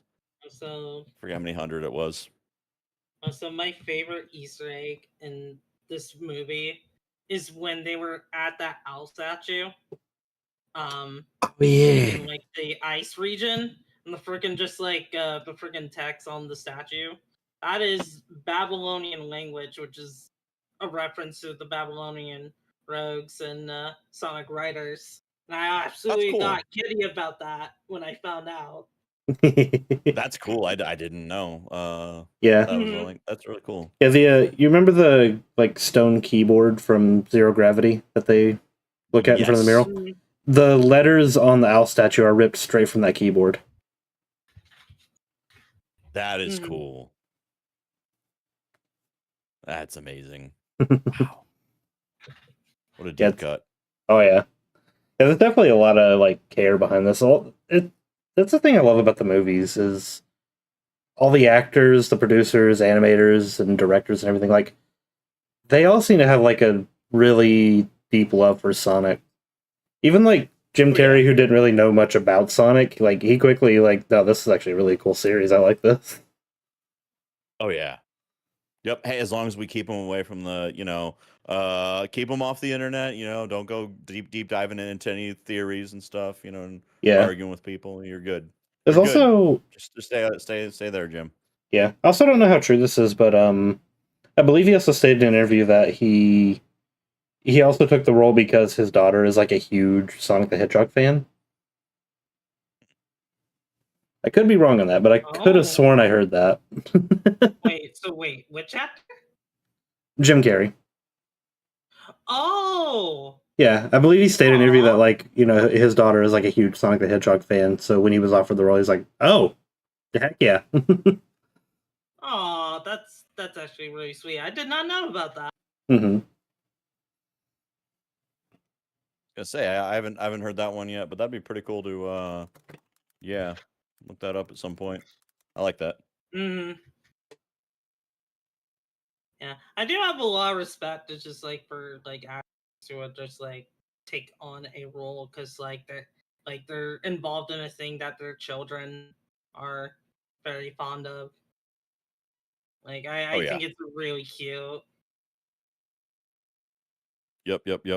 I was gonna say that's the one thing that kind of keeps me eager to see what changes they make, because there's that initial feeling I was telling you all about earlier where I was apprehensive about the details I was hearing about the first movie back when I was like, okay, this the studio doesn't care, the director probably doesn't care. This looks like it's gonna go horribly. But now I'm actually sort of eager to see what changes the movies make to what is established in the series, because they take familiar set pieces, but they kind of remix it in a way. So Knuckles is still sort of a rival to Sonic, and Sonic still has this, he has his rivalries and stuff. But they're gonna change, how Knuckles is introduced. They're gonna change.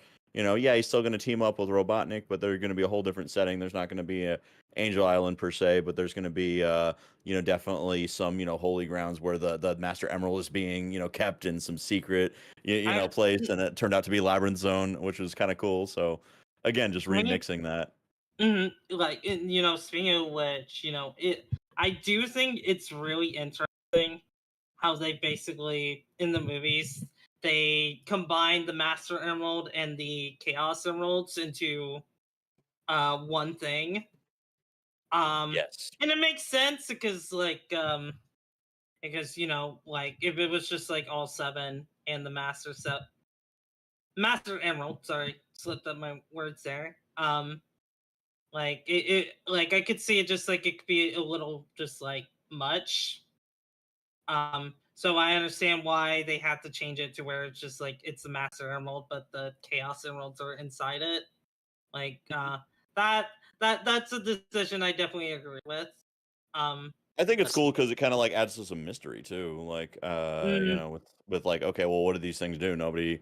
I mean, you have legends of the Master Emerald, but and you saw implications of Chaos Emeralds, but they didn't really delve into that. They kind of left it kind of a mystery. And I was kind of curious too, like where are these Chaos Emeralds going to come from? How is Sonic going to go super? Like, what's that's because also yeah. it, it was um very distracting to see just how small the Master Emerald is I compared was to how. gonna say I was gonna say like Yeah, because it's like compared to the game, like the games, it's just as it's almost as big as like the other characters. But in this game, it's you can kind of hold in the palm of your hand. it, I mean, Well, not the Knuckles game, but did the pull movie. it out of his ass in the Sonic Adventure 2, remember? I Like was gonna Listen, say he that. pulled the I was entire gonna thing say out. I was gonna say Same that. brain. Like, Let's yeah, go. like Same the brain. Master Emerald is like listen, it can change sizes, as listen. Yeah. we've seen in What Sonic is your Adventure 2. listen? What is your butt? But just a decently sized area of hammer space. Oh my god. Like Hammer space. I love Get how like the some Ramona Chaos Flowers action Emeralds in there. oh, oh my gosh. I love how the Pull the Chaos hammer out. Emeralds are just like M&M size. Like you can Yup. pinch it between your fingers. It's so funny. I Skittles. Gotta taste the remember rainbow. I remember that being a meme. Like just to jump ahead a bit, just like with Shadow, just like use like I'm gonna use the power of this emerald to use chaos control, and he just holds up like a tiny green emerald between his fingers.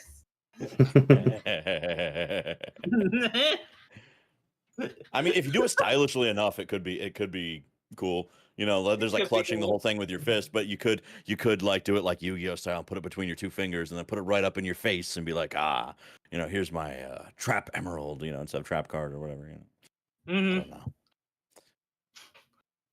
You can still make it cool, You could, yeah, you could. especially Yeah. when you got as much aura as Shadow. I mean, come on. Yeah. Do we feel about movie Tails? Which Tails, gonna get this elephant out of the room. Tails does have like the same voice actress that they have in the other medias right In the now. games. Hmm Yeah. Which is like, was there a weird story with that, Matthew? You would know more than me. I think it was just for consistency purposes, because they got her to do Tails at the end of Sonic 1. But the only reason they did that was because the Tails scene was actually a very last minute inclusion. So instead of like taking the time to find an actor, they just got the game actor to record a couple lines for her. And so they just thought, okay, her voice just fits Tails perfectly. Just keep her for consistency purposes. Yeah, I couldn't imagine what celebrity they would have got just to voice Tails. Like, is a little nervous, so I'm glad they stuck with Colleen. Mm-hmm. Honestly, Yeah, me too. Yeah. and in The terms of only, just, oh yeah, go on. the only problem I had was Tails. Tails barely feels involved with the movie. Like Tails has very little inclusion. It kind of feels more like a Knuckles movie than it does a Sonic Yeah, and Tails movie. like there's Sadly, nothing wrong that's with definitely Knuckles, the but it's one just problem like, with the second movie. Yeah. yeah, it's just like same thing in the ceremonies. Like the most Tails is involved between like 3 movies is like the gadgets, but that's just very short lived. I think he's a lot better handled in the movie, though. To be fair, I could also Yeah. say something that'd be kind of stupid. What? He you is could see it. he is kind of he is kind of the impressionable little brother in the movie. Yes. Yeah. I Mhm. mean, Sonic 2 was Sonic 2 was like my first Sonic game when it came out like 1992 there, and I definitely got that vibe. Especially because like, you know, reading the instruction manual and everything, like he very much is like a little brother type. So he's his sidekick. But he looks up to Sonic. You know, there's and the way they're standing on the cover, that he's like kind of imitating. And I'm like, yeah, me too. You know, and it's just really so even though you're saying that is kind of a stupid thing, it is actually accurate, and that's kind of what I would go for as well and say, um, yeah, like he's very much like that. In the movie they changed, you know, the origin a little bit. You know, he's not Tails isn't getting bullied for his two tails. I mean, maybe he did at some point, but it was, you know, he does, you know, talk about how he's like different, kind of like Sonic, but I think they did a good job at like kind of stressing how Sonic is like taking him under his wing, sort of, and that him kind of becoming like, you know, responsible for him. Like, hey, come on this adventure, you know, with me, you know, because Tails could have just sidelined and been like the support guy, like, you know, they were talking about in like Wade's garage. They're like, no, I'm just the, you know, the gadget guy, like whatever. And he's like, no, you know, you're coming with me. Don't worry, I'll make sure nothing happens to you, you know. And then all sorts of stuff happens, and Sonic starts feeling a little bit of like, you know, blame for that and guilt, and you know, so I think they explored the dynamic from like both ends there. Um, I mean, and who didn't cry when, you know, Tails did the little Tails thing at the cabin? Like that was so cute. Yeah. The little tail. I was gonna I talk was, about that. Yeah, the yeah, little Someone, tail come on, blanket thing. That's yeah, I was gonna touched me. I say, was like, that oh. touched me so good. yeah, I was gonna I say, mean, so good. I mean, so bad. I love the whole bar scene because I love the little heart to heart that Sonic has there, where like Yes. Sonic calls him buddy and tells him like, "I'm your buddy," and it's like, yeah, you know, we've been hanging out, we've been having fun. I You know, love. Yep. I you know do what that like. Tails' immediate knee jerk reaction with the hug too, just glomps him, and it's like, oh, Yeah. Max, you know what that reminds me of? What? When we met at the con. Yeah. We got Aw. we got really close. And I was like, yeah, and then when we watched it the second time, I was like, this kind of reminds me of us. Except I I'm not love getting that. I punched in love the that there was a personal connection there for you too. Yeah. except I didn't get punched in the face repeatedly by a black hedgehog. Just you wait. Just you wait. God Get, damn it. get ready to have your mind blown right before your very eyes. That's the thing to say about Sonic 2.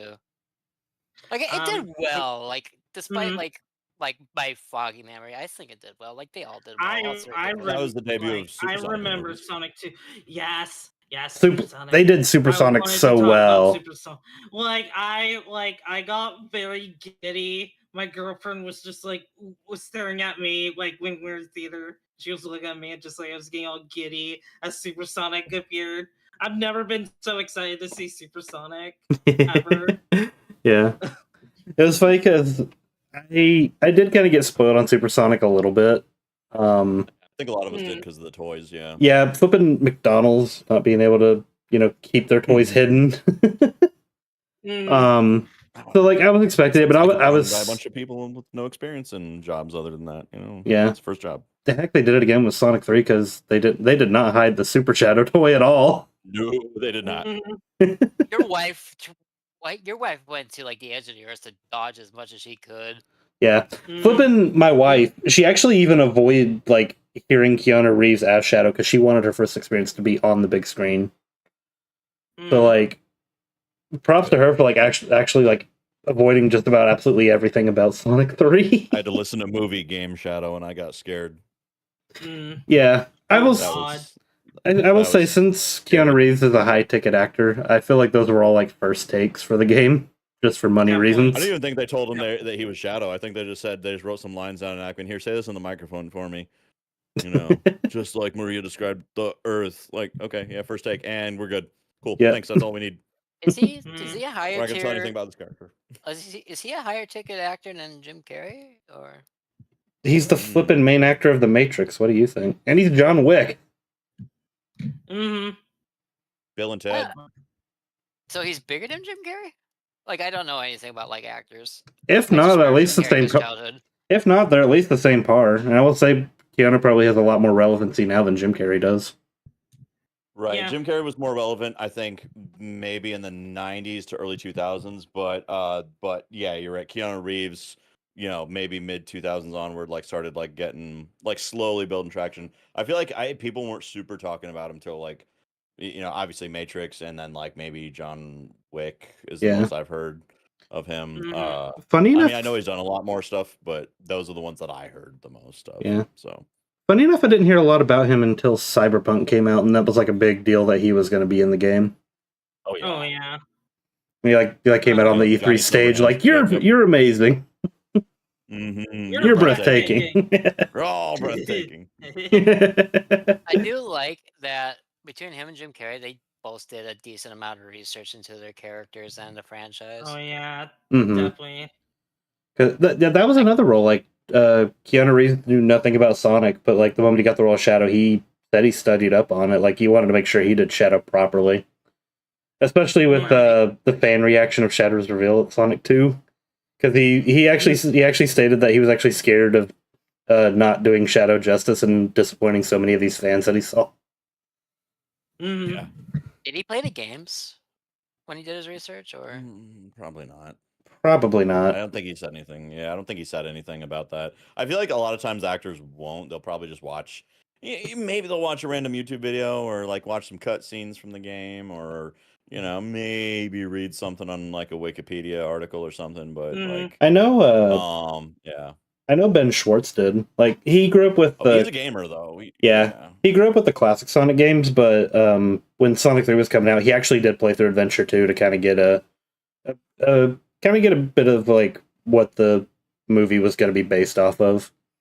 He would state like he enjoyed the movie, and it actually felt like he was playing a movie himself. He liked the story a lot and everything.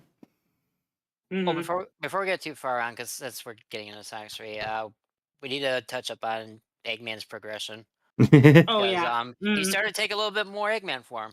Lost his hair. Lost his hair, got the mustache. Yeah, he got instead of all black, he wore a new stash. Yeah, and he wore that little bit of red, so he actually looked not fully like Eggman, not yet, but he was getting there. He definitely was. Can we talk about Emerald Eggman? Flipping Emerald Eggman went hard.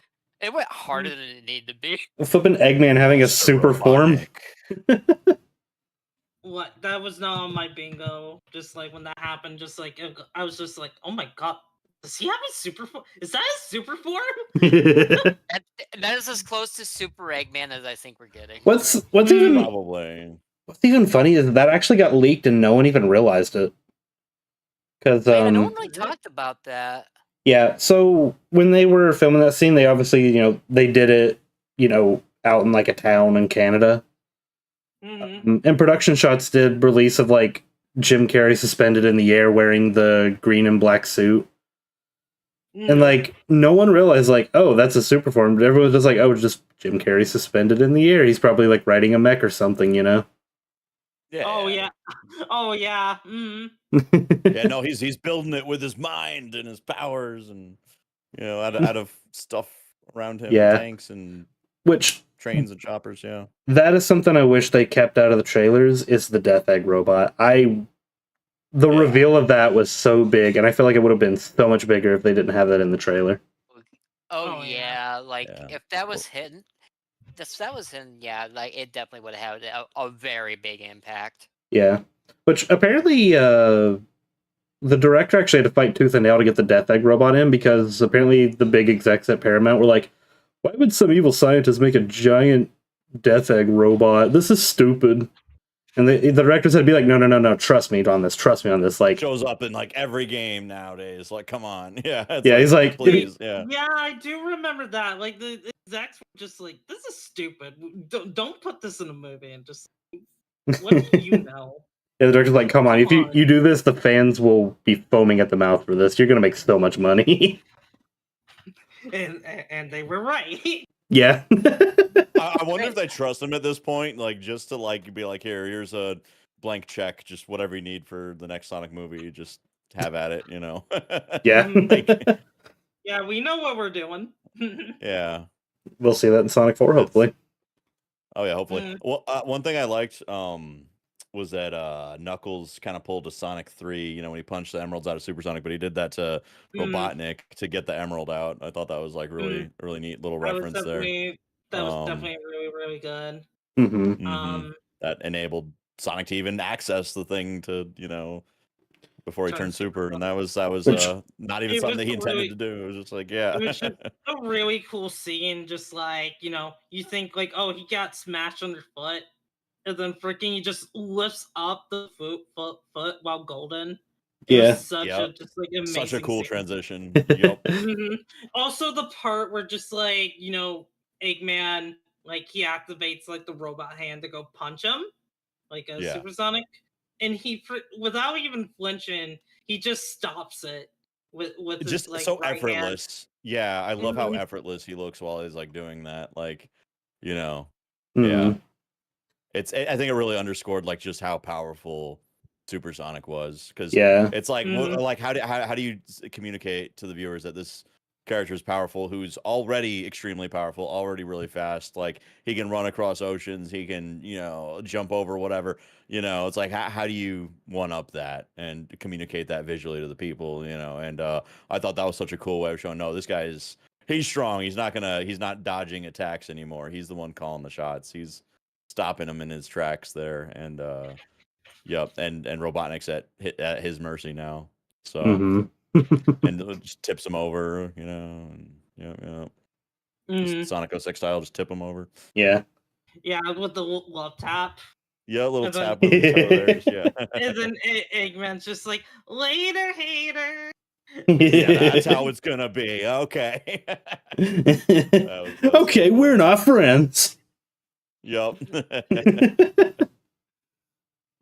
uh, Love how like Also, just delusional he is. So there's good people on both mhm. sides here.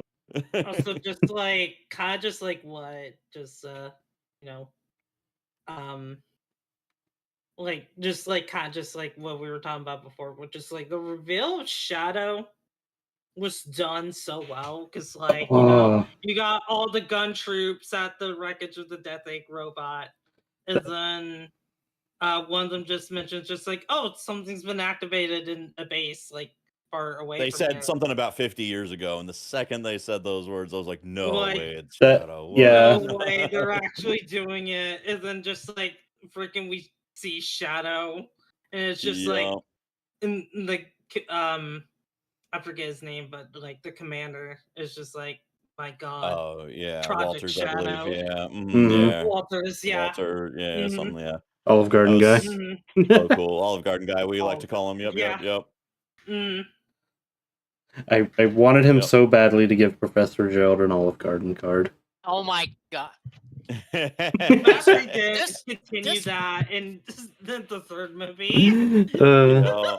But Oh now yeah, I got some things to say about that. Yeah. the reveal of Shadow, like that was the first time I've ever actually like screamed in a theater, and like that was on launch day, so I was in a packed theater, and like the whole theater just up in arms cheering at Shadow's reveal, like oh, like that's a magic you can't replicate. It was No. wonderful. So they did his reveal, and they did Amy's reveal in a similar way, but they did it in a smart way. They did not let him talk. He was silent, which is, I feel like, going forward is the best way to do things.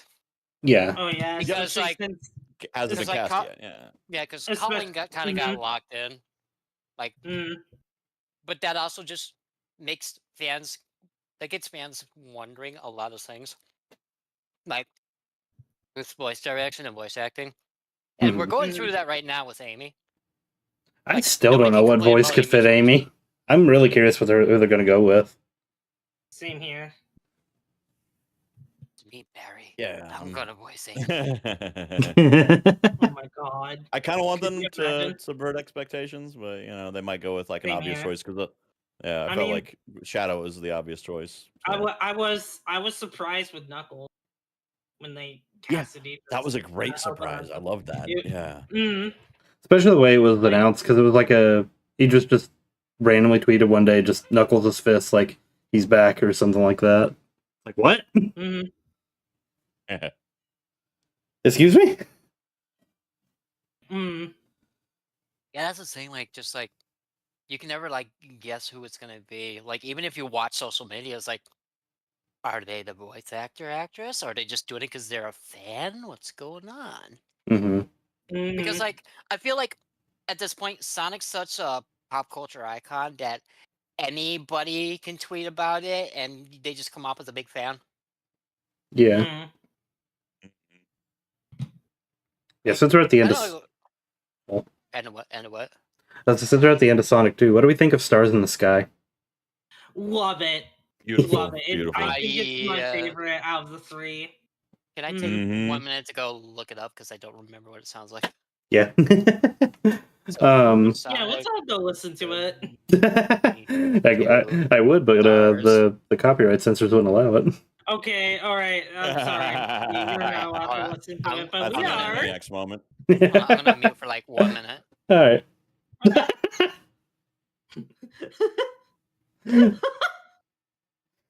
Just have a one quick intermission. Yeah.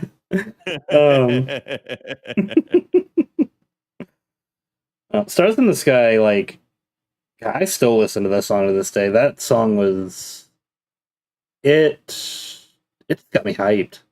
Like when It's it played very Sonic. it played It's at the very beginning, it Sonic. played at the end. I just love that song. I do like the little like interludes they'll play like in the middle of the movie, like when everyone's overlooking Green Hills, Montana, and all that, and you hear it like playing, like it feels good. It feels like a fresh start. Which I mean, it's a sequel, so I mean, playing that near the beginning was really fitting. So, yep. I love everything about that. I mean, they even did like a fun little music video and everything for it. And Oh yeah, the it was music so video good. is a lot of fun. Okay, so that one. I'll give it a 9. Pretty good. Yeah, I'll give it a 9 as well. Definitely a 9 for me. It's Or like better yet, a it's a 9.5, I'd say. it's a mix Yeah, between probably like it's a mix between probably a like 9 feels good or music, but also very sleepy music. yeah. Like I feel like a few times where I heard it, I kind of felt like sleepy, just like slumped, like laid back in my chair, just Yeah. very comfy. Like I like it. I like that it's a different vibe from the first one. Like it's because like I really like that in the first one. They're like very like close to each other for me. But Mhm. yeah, so like like probably like I like we were saying before the pecking order. I would say 2, then probably 1 ahead of 3 there for me. But yeah, that was it's cool though. Like they each fit their respective movies and the vibe they're going for. Yeah. To me, the song felt very ceremonial as the credits song because he had like this big epic adventure. Everyone just like 2 hours of, the retelling of Sonic 3, basically. And then you just have like this song, and it's just like that's the song to end it to. That's a good song to end it to. It really is. And also just what was it? Kid Kid Cudi. Cudi Yeah. is the guy who made the song. Like I believe, if I remember correctly, I think he's like, unless he was a Sonic fan. I might not be remembering that correctly, but I thought about that. I think he is.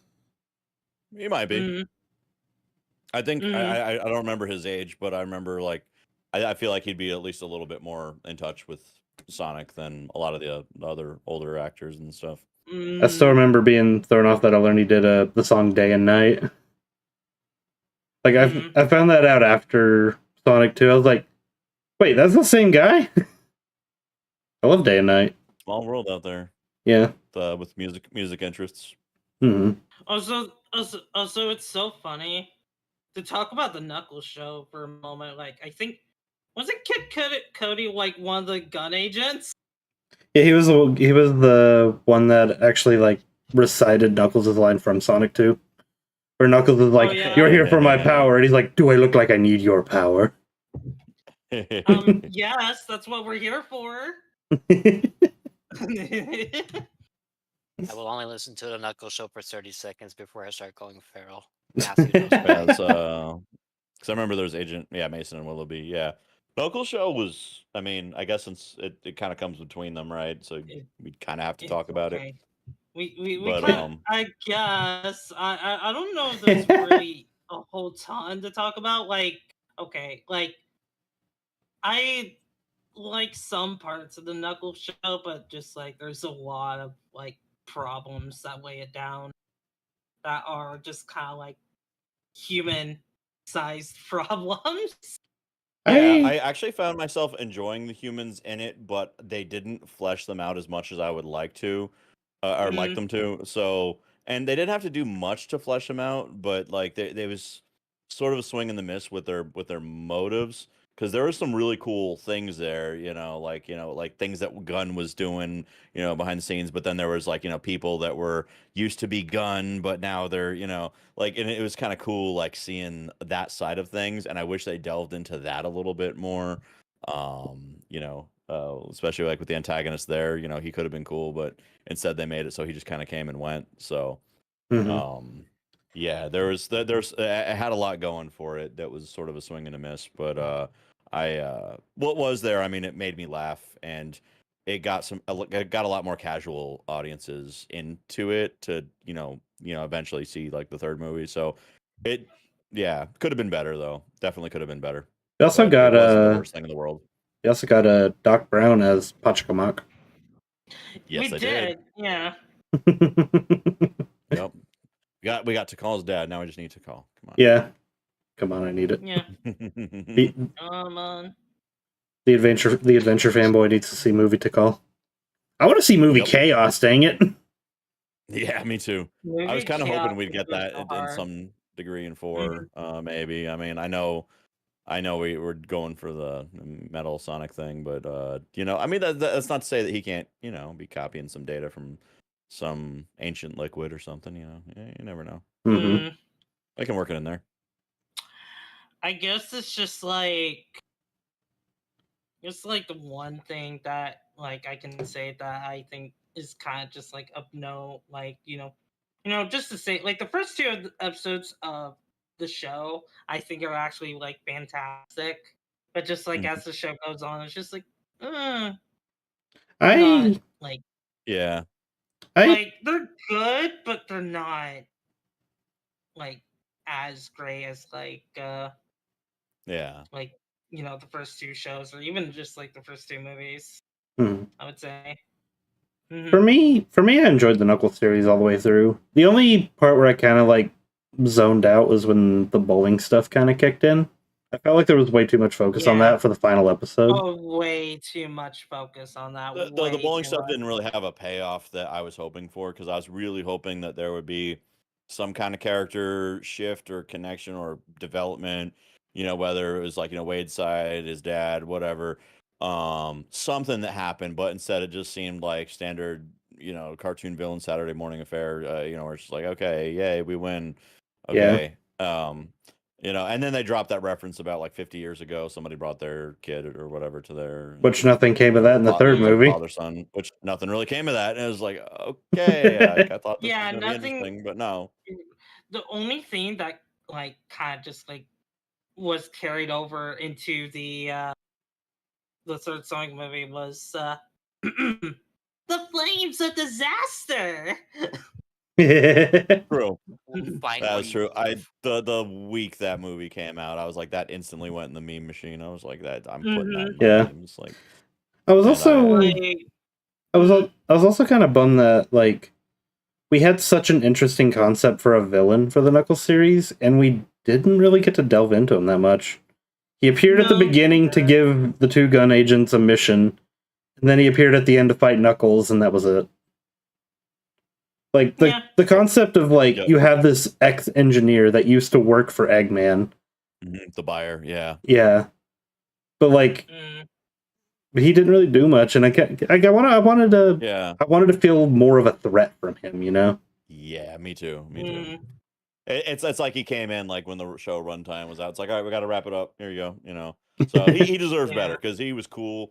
Him, like his role was cool, because like we hadn't seen that role portrayed in a Sonic like movie or game or whatever. So that was kind of cool. So yeah, they had some cool stuff there. Just didn't fully come to fruition there. I felt like the show was definitely like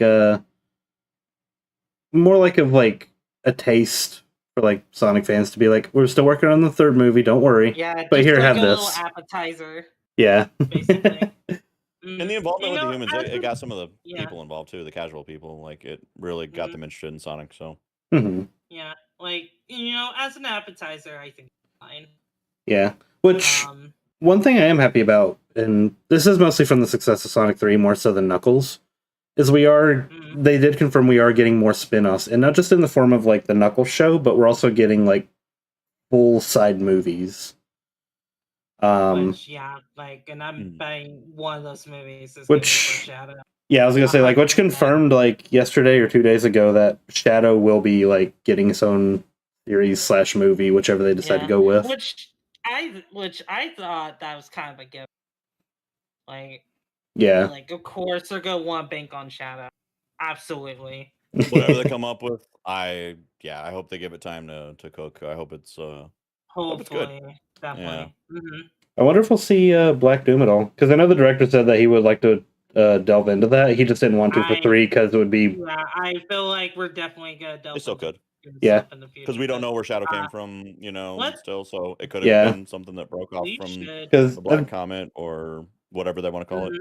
Yeah, we should go ahead and delve into Sonic 3. I was gonna say we're now talking about this. Yeah. Basically, at this point. Before I start screaming about a specific episode. I was just gonna say one quick thing is it's like the director did say he wanted to delve into Black Doom with Sonic 3, but like they apparently had way too many ideas for Sonic 3 and they had to simplify it down not to alienate the audience and confuse so many people with Black Doom and time travel and chaos power and all these crazy shenanigans. Yeah, like it's better to save those for later films, I feel. Just play Shadow the Hedgehog, you freaking coward. Go on. Dive into that hole. Hey, I'm already on the dice. Do it. I'm already in the process of playing through all 326 routes. Oh yeah, you're braver than I am. I've been playing that pretty much since it came out, and I have not done all those routes. I've only gone all the A ranks in the game so I can get the expert mode. I love expert mode. It's so much fun. Oh yeah, I love it is. I quit after 2 days. Like it's got new lore in it. It's silly lore, but it's cool and it's fun. And sometimes it's heartwarming. Sometimes it gets a chuckle out of you. Karaoke and Shadow meeting the grandchild of Gun Commander and all this other stuff. It's neat. I had to quit after 2 days because I had a lot of emulation issues. Dang. More like, I sure love the one Eggman level where I crash halfway through the game and I gotta do it all over again. That's fun. I had to look up a guide on that one because even on hardware, it does not run well. And that was kind of one thing that was jarring to me coming from Sonic Heroes where it ran smoothly to this one where it was like, oh, it's really chugging. So even with emulation, were you playing Shadow the Hedgehog? Oh, me? I played the GameCube version of Sonic Heroes and the GameCube version of Shadow the Hedgehog. So going from Heroes to GameCube, yeah, GameCube just chugged. I with don't Shadow the remember Hedgehog. having issues with it chugging. I was super like sensitive to like frame rate stuff. Like you can ask any of my friends. Like I was like, if it didn't run like butter, like Sonic Heroes did, like I would notice the frame drops like immediately. Like especially like as Shadow's like going down that Westopolis, the buildings and the explosions are happening. Yeah, it's got really bad frame rate problems, but it's and that's pretty much every hardware thing I've played it on, every system. It's pretty much the same, and the emulation suffers a similar consequence, but it has different like ways of making it more like grating on the ears, where it's like you'll hear like things that didn't happen on the GameCube, like like audio issues and other static noise things. But there are guides that I had to look up to get it to run smooth, and now it actually runs smoother than it does on hardware. So it actually runs like that Sonic Heroes smoothness. But again, with the power of emulation rather than Also recommend the fan mod Reloaded, which modifies it to run better on PC. Yep. So that's a good one. I wouldn't recommend it as like a replacement way to play it, but if that's your only way to play, go for it. Like it's a fun alternate way to play it. Because I've played through that and it's it's neat. Yeah. But I like Shadow swearing a lot more than the other one. Like for some reason on the Reloaded that I have, like he won't swear when he takes damage, which is weird. Oh. Because he's supposed to swear like I think every other time, like it alternates both lines. So he swears like 50% of the time when you get hit. But in the Reloaded mod, I don't hear any swearing when he Aw. gets hit. So yeah. I like how Massey, the person who doesn't swear, is sad that Shadow isn't swearing. So Well, that Shadow does the swearing for you, right? that was a core memory for me back then, because like when I first played Shadow, you know, I knew it was gonna be a much darker game because like, oh, Shadow has a gun, you know, I'm shooting people and stuff like that. But for some reason, like when Shadow swore, like little kid me just like ran up to my dad, I was like, Shadow just said a bad word. You tattled on Shadow. I did. God, Like, Matthew tattled on Shadow thought you were cool like that, and you just told on him. Wow. Okay. Wow. You were a wiener growing up. Jesus. You know, I also have a story. Oh, yeah. The game. I think I told Ari and Matthew this before, but just like around when the game first came out, like me and my brother, we rented it. Let's see, I was around 7 around the time when we got it. And you know, as you said, like before, just like whenever it gets hit, you know, he'll say, damn it, not here." Whatnot. And like you know, I think we were on Prison Island, like the third stage. And my mom walked in. I think she wanted us to do chores and whatnot.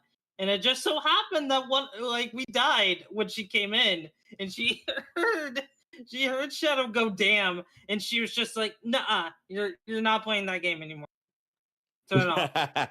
And and the next day she returned it to let's see, what was My it? mom would have Hollywood had a heart Video. attack if Yeah. she like heard that. I had to make sure like Mm, actually no, I was on a much tighter lockdown with Sonic at that time. There's like a funny mm, sort of a funny story about that where like I think it was a little bit after the release of Sonic Heroes, so it must have been like maybe a year later. Like you know, it was before Shadow the Hedgehog came out. Like the DS was barely coming out that year. It was like '05, right? Sonic Rush was going to come out. Shadow the Hedgehog I think came out the same day. So like earlier that year, my mom's just like, no, we're getting rid of all the Sonic games. So she's throwing away video games. Some of them I convinced her we could salvage or sell, rather than throw them away. She was like doing all this stuff, right? She was on this like tirade to like get rid of all these like Sonic things.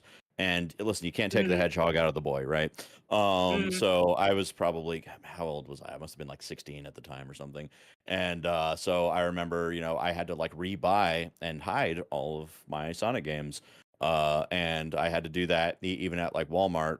You know, I was like, okay, I bought Shadow the Hedgehog. It was like $50, I think it was, which mm, is a lot more back then than it is nowadays. It was $50, and I, you know, had to pretty much hide it, you know, as if I were stealing it when I had in fact paid for it, and you know, I had to like smuggle that shit.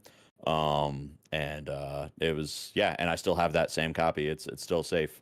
Um, but yeah, mm, that's the one I play. So anytime you see me on like on stream with it, that's literally the same copy of that game. So I've got like an emotional mm, attachment to that, you know, that game. So I totally feel for people when they say, "Hey, listen, you know, my parents you know, they didn't like Shadow swearing in this game." Cuz I'm like I feel you. Like I wasn't even allowed to have any Sonic games, so I had to slowly kind of incorporate them back into my life secretly.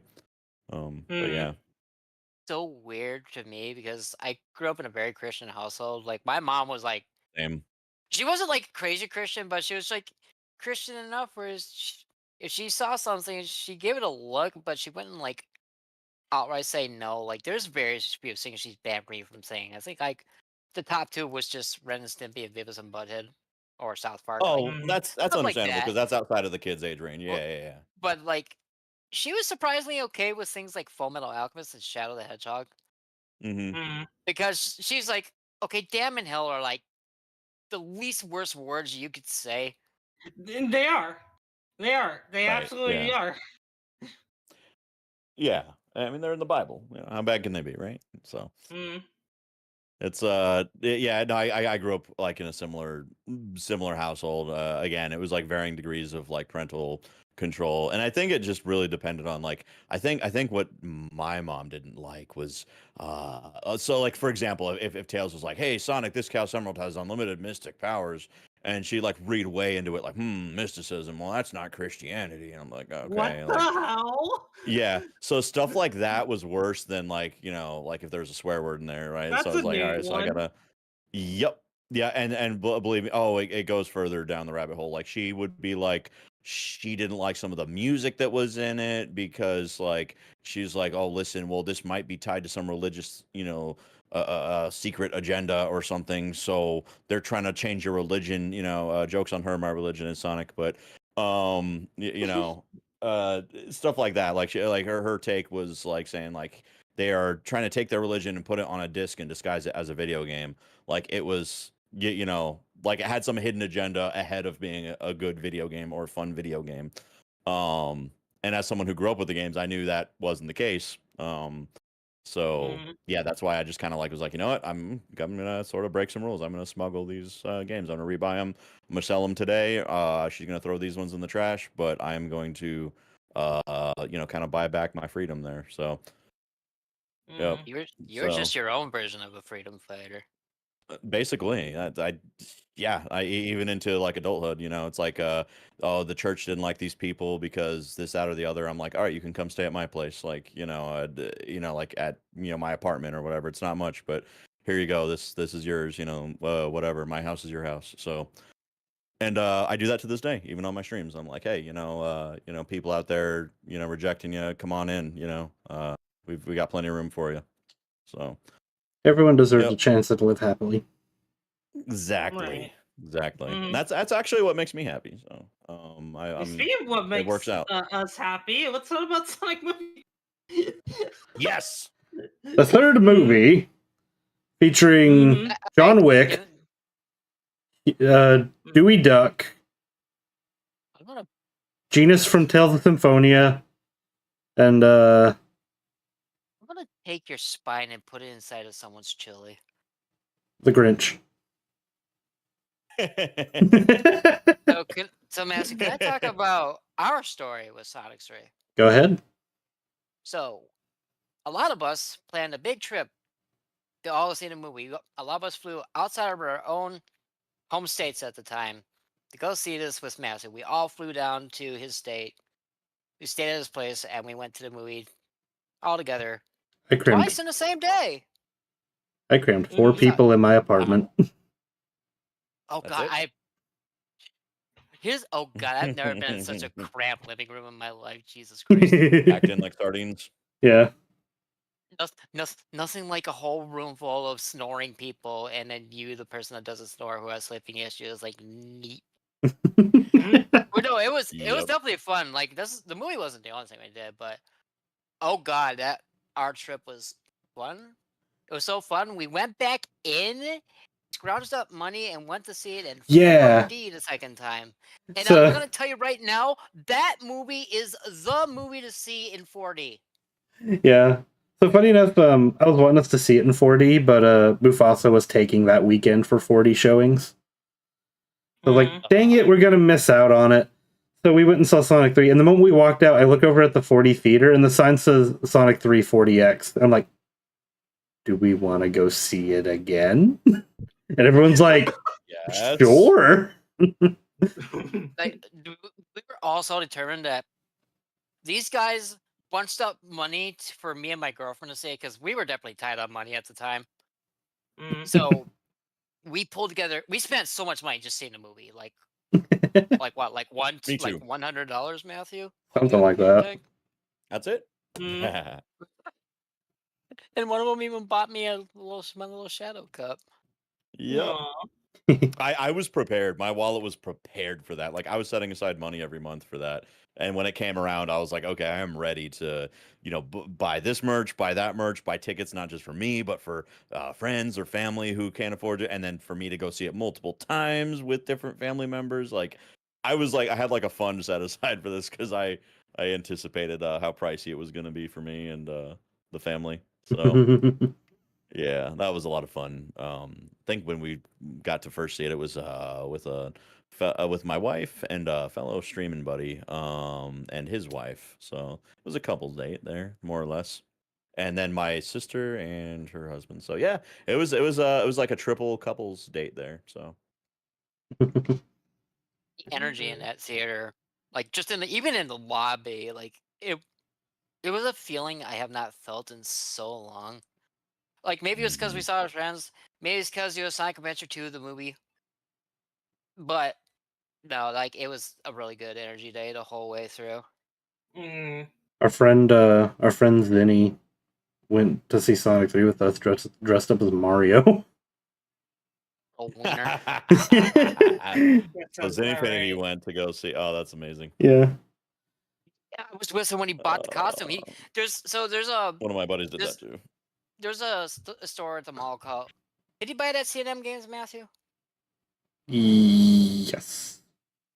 So he bought what was it? It was like a onesie kind of like Yeah, it outfit was kind of thing?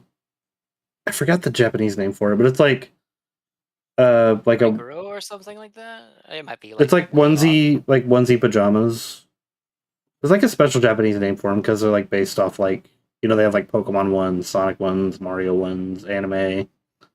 Where it's like the onesie, but it has like a hoodie that gives it like more of like a characterized thing. Like, but this one it had like the Mario cap and stuff. Yeah. Mm-hmm. That's awesome. Like we went to that thing. Zach, we came with essentials. Kigurumi. Oh yeah. Okay, you went dressed as Nice. that. I went dressed. Actually, Brent, you've seen it. You've seen a photo of me in the Sonic dress. I went in that. Oh, that was gorgeous. That I looked still gorgeous wear on you. that to this day. I love wearing that thing. Do it, because so many people that wear something for an occasion, they're like, "I'll never wear this again." And I'm like, "Yeah, like it's pretty cool looking. You better keep wearing it." Yeah. So I'm glad you're getting your mileage out of it. Mhm. Funny because it's just a Halloween costume that my girlfriend gave me. Mm-hmm. That's That's so massive. cool, I've though. worn it so many times. Yep. Now I'm dressed in Hello Kitty. Yeah, for celebrating how long Sonic Dash has been around and no other reason. Yeah. Hello Exactly. Kitty, yeah. So, I like Hello Exactly Kitty. it. But no, Hello like Kitty's good. we all went prepared. Like, oh god, so many good things came out of that trip. But that movie, it was something special. And me, it definitely was. like I know I come off as the world's biggest shadow hater, but that's because I am. But even I gotta Wow, fuck say, you. that movie was great. Shadow's characterization was great. Right. Keanu Reeves was great. The movie I'm was sensing a pattern great. here. Uh-oh. Oh no. Matthew, Oh come no. What are any you doing? closer. I'm gonna kiss you on the lips, Matthew. You don't back away. Oh. Uh-oh. Fight, Fuckering fight, up. kiss. I'm married. Listen, you just be Oh. kissing your homie. We'll just be kissing your homie, Matthew. I'm sure Yeah, that's hey, fine. it's totally cool if it's on a podcast, and yeah. That's totally cool. Yeah. What happens in the Podcast rules are you podcast can start stays in making the out. podcast. Yeah, exactly. With This no thing goes on repercussions YouTube whatsoever. though. But no, like Okay, even someone who's but no, Mhm. the point being, even me who is not the biggest Shout fan really appreciated how everything was executed. Like it was good. Mm-hmm. Like even if you did not grow up with Sonic Adventure Goddamn 2, you love this movie. Not a bad thing was said about this movie. Like I can make like if you're squeezing for something to complain about, you maybe could have an argument about the pacing, but it was good. I think that's all it really was for me, was like the pacing was like it was just really fast, and understandably so, because you don't want to have people like go into a movie that is going to appeal to everybody, including kids. That's going to be like 3 hours long, because they easily could have made the thing like over 3 hours. So they had to kind of truncate it down and get a lot of information out very quickly, but without making it feel too rushed. And I would say maybe some things were slightly rushed, but it wasn't terrible by any means. Like, again, I'm nitpicking here. It's mostly really solid. Mhm. I But was as somebody who kind of already knows everything, I was kind of looking to make sure that they were explaining things that didn't really, get any explanation. And obviously, there's not room for everything. But yeah. mhm. I said very unhinged things in a positive way about a lot of parts of the movie. Mm-hmm. Like Oh that, yeah. like Agent Stone at the beginning. I've never said such thirsty words about Agent Stone before, but you gotta admit he had the hardest God. intro ever. He really Oh did. yeah, he Also, did. speaking of hardest intro, like just the beginning of the movie, just like kind of just like really setting the tone, just like seeing Shadow just trapped in that capsule. You Yup. hear Maria playing "Live and Live and Learn" learn. on Yes. her Oh, I guitar. let out an I audible heard, gasp when I saw that, and I don't I ever was do like, that. I was just like, oh my god, this movie is gonna make me cry, and I Yup. was Like that's right. that's what's like going through his head when he's like trapped in there. Like he's reliving that that Mm, trauma. You over know. and over again. Mm, Yup. And it put it into perspective. I love how they even like underscore it too. Again, the movie's mm, explaining things that the games don't really delve into on an emotional side of things. Like the movies all just have mm. heart with that, and this is no exception. Oh yeah. And every detail, like everything visually, the fucking Shao Garden was so cool. I love the Mhm. Chow Oh, Garden. I, That's Upset that they didn't make an Olive Garden joke. Like it was right there. Yeah. Chow Garden, right. Olive Garden. you and Mel Like, Wait. eat those. did any of us like think just like when Walters was just like on the ground, he was handing Team Sonic like a card. Did we all think it was gonna be like an all card card? I was Maybe. hoping it would be.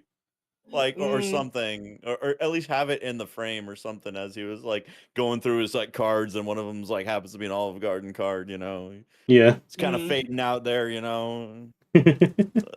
don't. They could mm, put Olive Garden in there, but they didn't. And but everyone knows that when we see that guy, that's all we think of is Olive Garden. That's his yeah. running gag. Yeah. Mm, He's the I'll, Olive Garden guy. I'll say Like I said, every time. my favorite Easter egg in the Chow Garden was the shelves behind the counter. They were held up by Chaos Drives. Oh, that's oh cool. yeah. I love that Mm, detail a lot. Yeah, I mean, those are things you will find in the Chow Garden. Frequently. Get done going through City Escape for the umpteenth time, and you pop out a bunch of chaos drives and a couple of animals, and yep. That is amazing. I love the like the Sega references, like the Samba de Amigo stuff, and oh Yeah. yeah. it's such neat little like references to Sega games, and we have seen those Sega characters in Sonic games. Like Sonic Riders or the Sonic Racing games. So Mm, yeah, they're very closely intertwined. And because of those Shadow Generations, I finally got something I wanted. I finally got Sonic the Movie, the game. yeah, yeah. Actually, yeah, that one level with yeah, Keanu Reeves voice in Shadow, and With yeah, a I'm so Stablos glad that music. that wasn't indicative of his performance in the movie. So Yeah. Mm-hmm. Yeah, Oh yeah, same. Keanu nailed Shadow. I'm honestly just disappointed that Shadow didn't have more lines because Keanu was nailing Mm, it. Yeah, like it. I was so afraid of whoever was going to voice act him to just make it the most forced thing ever. Oh no, it was the most natural thing in the world. mm-hmm. hmm Like nothing felt forced. Which, funny enough, Keanu was always my choice because, like, I just felt like Keanu's voice, Yeah, it just fit I Shadow. think Keanu was a choice that a lot of people were like definitely the top like pick I for feel just like like yeah, that was like getting a fan, like kind the of a nod to the fans there for sure. the other ones that I heard about was what's his name? I want to say Aaron Walker. Aaron, like the guy who played Jesse in Breaking Bad. Like that was a pick for Shadow at one point, like a fan cast. Another one was the actor for Anakin Skywalker and the Hayden uh, Christensen, yeah. oh, Hmm. mm, yeah, that one was another one that that I heard Yep. about. I heard a lot of rumors. Yep. But hmm yeah. Mm, and whatnot.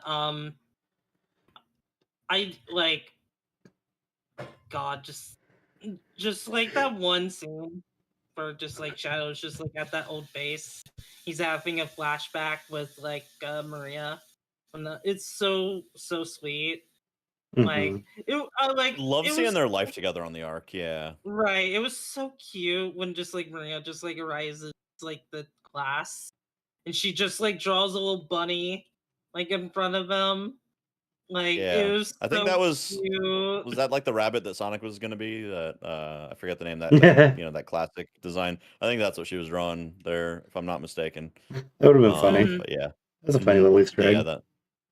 I wish that was that's a a neat little reference. I wish that was a Discord like direct decorative thing you could have over your avatar. That would have been fun. That would Yeah. have been cute. Yeah. Also, you know what? Speaking of which, the Bio Easter egg. Yeah, that in the monster movie. Yep. Yeah. I will say that took me Like, that took me 4 watches to realize that was supposed to be the Biolizard. It took me, I want to say, a second watch or so to piece it There's a lot of together. blinking Yeah. you'll miss at details for sure, and that's Mhm. yeah. It's also a kind of like a cool way to tie into the shadow story in this. Yeah. Since like, you know, an interesting change is that they decided, you know, instead of just like Gerald and Black Doom creating Shadow, it's more so Shadow is an alien from another planet, which is probably gonna involve Black Doom. But it was a very interesting choice, and I see why they did that. Glad they left it ambiguous too, kind of like, hey, he just fell. We don't know how or what, but here he is, and this Mhm. this meteor, whatever that fell. Yeah, and when So he's watching the monster movie, he's like, he's feeling like an alien. Like he's just like, oh, yeah, he's relating I it to don't his real belong. life. Yeah, Yeah, which is like kind of a little neat connection considering like what the Biolizard was in the original game, which was a prototype of him. So it's just like, yeah, it was a really cool way to just like connect that together. yeah, And um also another interesting choice is having Gerald be alive for this movie. yeah. That Oh, surprised me that when I saw that in the trailer. I'm like, wait, how are they? Mhm. Is this time travel? Is he still alive somehow? And I guess that from quill was keeping him alive or something. That was some new lore as well. I was like, okay, so they're the- doing the thing again, remixing the characters and the lore. So that's kind of cool. which reminds me of my favorite my favorite part of the whole movie. Jim Carrey breaking a fourth wall, talking about how it's like they're two Mhm. characters being played by the same actor. Two, Yep. two of the Mhm. two of our That one made friends, me laugh. two of the Mhm. friends who we saw, I could like feel them just slowly looking over at me when that line was said, and I just like nervously like look over. It's like, what? I wouldn't make that joke. You can't prove that. Yep. I'll say, since we talked about the flashback, I want to mention my favorite line in the whole movie. And that's Mhm. Shadow's line of the light shines even though the star is gone. Yes. Mhm. Yep. I That's love such a fun that fact, line. like in science, and the way they threw that in the movie there, like as like a metaphorical thing to kind of help Shadow see the light. Like It's so it's good. beautiful. It's beautiful, dude. Sonic on the moon with Shadow, like with that realization as the sun's coming up, like That oh was my such god. a okay. That also reminds me. So like, after I saw the movie, or actually, like even before like the movie, like I saw some like like those memes where it's just like like the images spoil the movie, but you have zero context. And I just saw like a thing of like Glock, a picture of Glock, and I was like, I didn't know what to make of it. Then after the movie, just like like revenge Yeah. block and whatnot, it's just like, oh, okay, that makes a lot more sense now. Like I saw Yeah. another one after the movie where it's just like the images like referencing like the Sonic and Shadow being on the moon, like was an image of two characters from Cyberpunk Edge Runners when they were on the moon, like in a simulation. And also there was like a puppet and like a bug zapper, which the That's bug awesome. zapper one made me That laugh. was great. I love that one. Just Oh my realizing god, the fucking week that movie came out, me and Mouse just saw like 10 million memes. Was that? Mhm. The amount of farts I've seen when he gets zapped Like is just crazy. I laughed so hard, just like Well, one when just like Gerald was faking Eggman, um, and the other just like when just like freaking just like Gerald got yeeted into the like what was it the chaos power Yeah, the Yeah, the chaos generator, chaos generator. energy that he had built up. Mhm. Yeah. And then just getting freaking like zapped like a bug, Yep. like that just killed me. That was great. That was like perfect comedic timing. Hmm.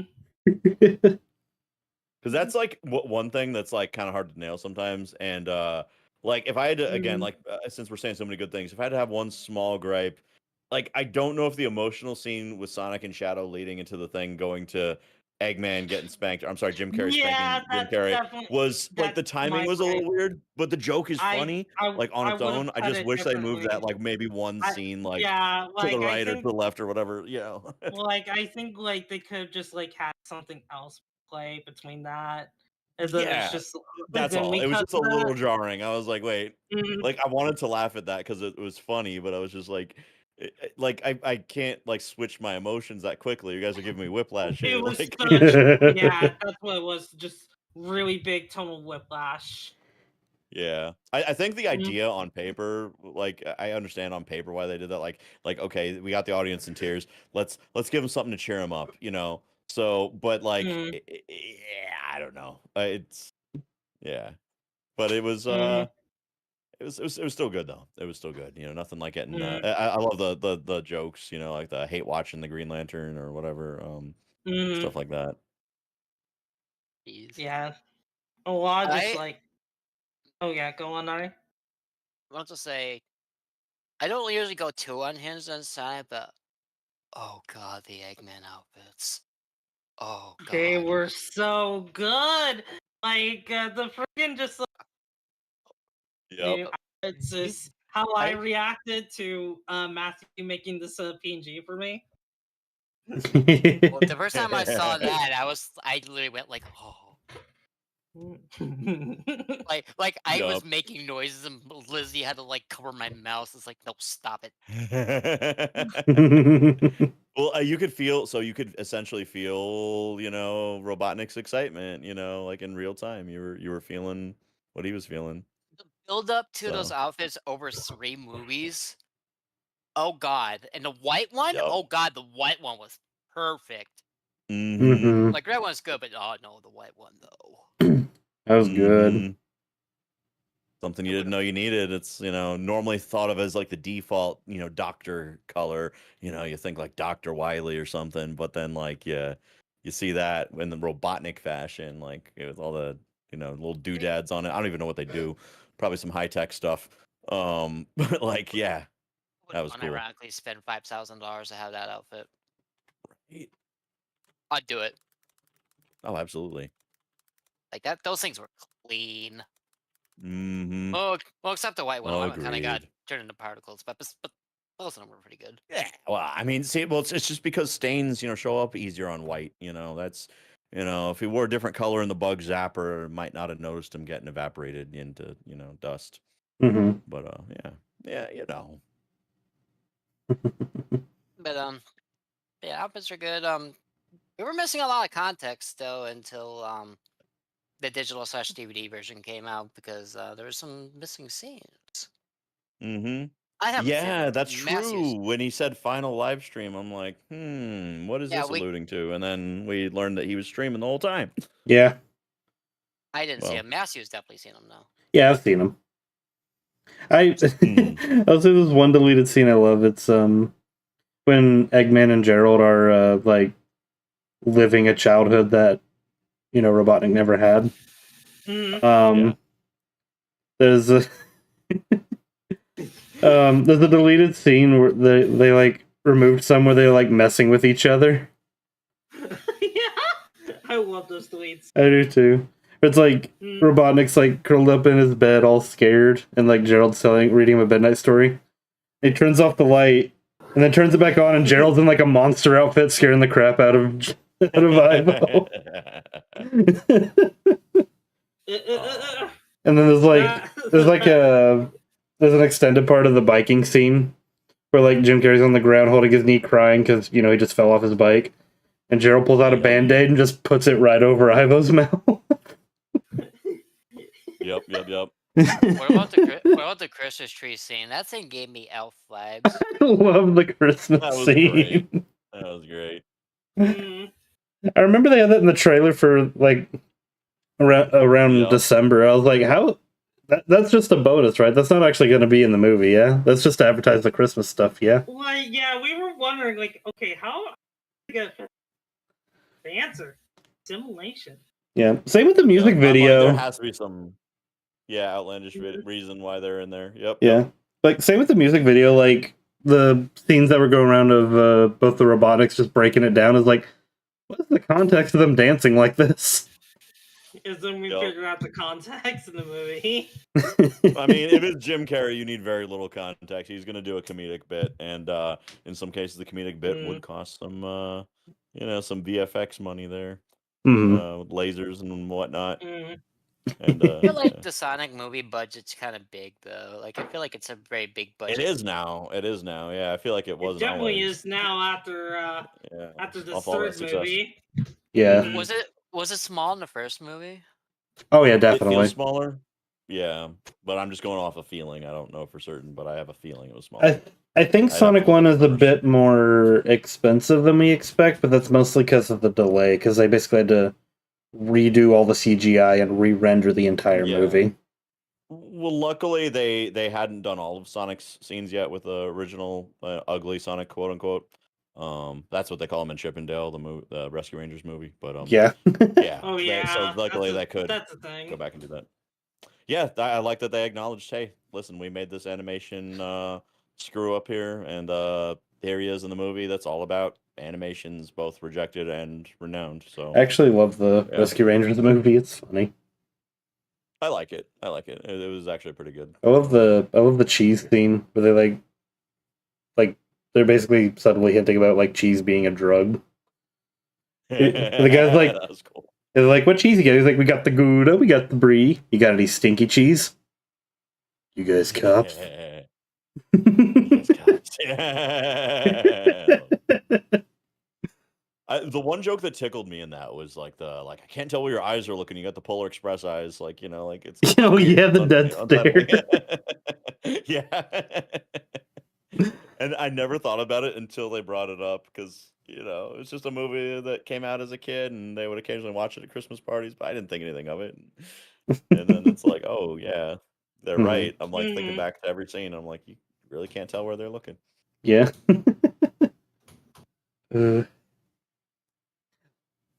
Oh yeah, the callback of Knuckles being scared of ghosts from Adventure 2 with the whole Casper scene. Oh yeah. Yep. I actually sadly missed out on my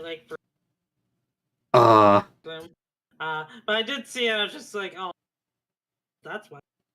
Yeah. Dream is so weird. Also that just was really just fun. Just Mattel's going about just oh yeah, Sonic's my friend. Is agent, so it's like yeah, sure. Then just freaking just Shadow being a FNAF animatronic and doing jump scares. Yeah. That was great. I liked that. Yeah, boo. I want the part in the movie where Stone he's alone with Tails, he just calls him cute. Yeah. Which apparently that was just like a spur of the moment thing. That wasn't really planned. Yeah, that was improvised by the actor. And they just kept it in because they thought it was a cute little interaction between Stone and Tails. Yeah. Kind of like breaking the ice a little bit with some small talk, and then kind of like they're, and talking about each other's roles is like, hey, kind of like the sidekick. Oh, it's so cool how Sonic lets you do this, without you guys are just working together as friends, and then Stone's like, yeah, sure, just as friends, and that's definitely what we are, and you kind of get an introspection into Stone kind of not getting what he wants out of that their relationship, I guess. So it was kind of hard. My heart was breaking for Stone there. I was like, oh, this poor guy. Also, just love the scenes where it's just Eggman is just no one of any gender would love me. Yeah. Yeah. And also just like when Sonic disappears, like, wait, where did you go? I wasn't done trying. I Also, will say, like, we'll cover this more when we like cover more of Eggman, like towards the end, like Madman. But this is like where Eggman is at his lowest as a character. Like, I'm not saying like he's a bad character. I'm saying more like mentally he's low. He hit a low point after defeated in Yeah. All he's like got is this type of microwave movie. burritos and those novellas. Yeah. I flippin' love the scene where he's like, playing bongo drums on his belly, and he turns around, sees Sonic, Tails, and Knuckles, and just screams. Yeah, because he was expecting to be walked in on. Yeah. Yeah. If you're doing bongo belly, I mean, you wouldn't want everyone to walk in, your rivals and your whatever. And... Sonic's unironically the Goofy meme where he's like, "Damn bitch, you live like this." Also love What him. does he say? This is what not giving a damn looks like. I also love Eggman ripping Stone's shirt off, and then he's just shirtless for the entire movie. He looks him dead in the eye when he does it too. Yeah. Like, looking him right in the eye, like he does not break eye contact when he does it. If you watch that scene, he's just like. Which another funny thing about that scene, the part where like Eggman grabs Stone and like brings him to his face, screaming, "Let's do this!" Yep. Apparently, they had to redo that take like 20 times because Stone kept laughing. And funny enough, the scene they did keep, he still breaks it and starts laughing. They just cut it off right before he like frame before he starts laughing. Yep. That's great. I mean, to be fair, Massey, if you were playing Stone, would you be able to like contain your laughter? No. Right? Probably not. Not if Jim Carrey's screaming in your face. Yeah, that'd be hilarious. That's just the most giggly person I know. That scene would never get done. Nope. See? Laughed at that. So just like that scene later, where they're just like where they're just like trapped in that gravity room. Oh just yeah. Like, just like what's her name? Like Agent Roswell comes in, and Eggman's just like, I can't believe this, and Joe's like, I know, right? They let women in the military. Oh my god! He just looks at him like. That's one of the very few sexist jokes I will actually laugh at. It's funny because he's 120. They trained him as a villain, so yeah. Yeah. He's from an era. He's just really old. He's like 117 exactly. something. Yep, old timey villainy. Yep. Yeah. Which I really thought a character was gonna die. Because they were building up so much suspense with like the fallen debris and stuff like that. And like, there was like the rumor that like everyone's sharing before the movie launched, like, Tom is gonna die in this movie. And like at first I was like, no, they're not gonna kill Tom. But like when that scene came on and like how suspenseful it was, and just Sonic fighting the gravity, like, it was just like, oh no. I was like, something's gotta happen. And the fact that like when Sonic is just like checking if like Tom is okay, and Shadow is just like having a flashback to him and Maria was really sweet. Like, giving Sonic and Shadow something to be like relatable to each other with is actually like really cool. Like, Sonic has to kind of break his own code there and be like, nope, I'm going to use this Master Emerald. I'm going to do this thing. And he does it with like so much like, rage, and Shadow's like rubbing it in his face saying, hey, you're doing the same exact thing I did, like, now you understand what I've been feeling for the last 50 years. Like, yeah, that was so cool. And the fight scenes were amazing. Heck, the scene that leads up to where like when Sonic actually beats Shadow and Shadow just like gives up and he's like, go ahead, finish it, kill me, do it, I'm right here. Yep. Like that was so powerful. And then him really sweet moment. Yeah, that was so powerful. And then like the flashback with like Sonic, where he like flashes back to Tom telling him that he didn't let his emotions change who he was. Yeah. Yep. That was really, really sweet. And like, God, that movie, Sonic 3 in general, just had so many powerful scenes. It was very impactful all the way through. Oh, it did. Also, to go back a little bit, I love and Knuckles like banner, like where just like they were having an argument. It was pretty intense, and it's just like it was a really good moment. I really enjoyed a lot. But then it was ruined when it was just like, oh yeah, I left Wade to protect the Master Emerald of all the characters. Well, God damn it! It was funny, but it was also just like I love him playing hockey with the Emerald. Knuckles, you're smarter than this. uh, Yep. I'm glad they didn't spend too much time on that. That might have been one of like the cuts where like, okay, let's at least make it funny if we're gonna make it easy for Sonic to get access to this, It's like Yeah. Knuckles isn't gonna fight him.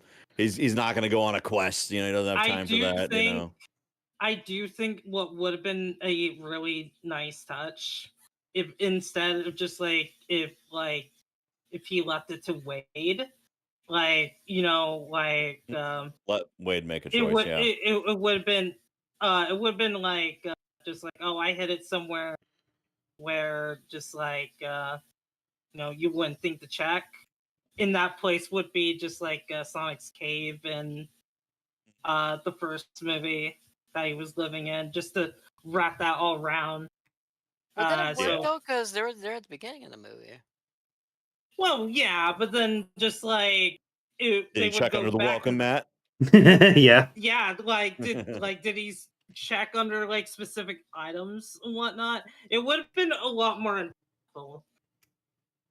Just like in my opinion. Yeah, I know they had to keep that momentum with like Sonic's rage there because he's normally not that type of character, but like getting him to Yeah, that it place was really and keeping him interesting there was like to see him important. Yeah, really angry.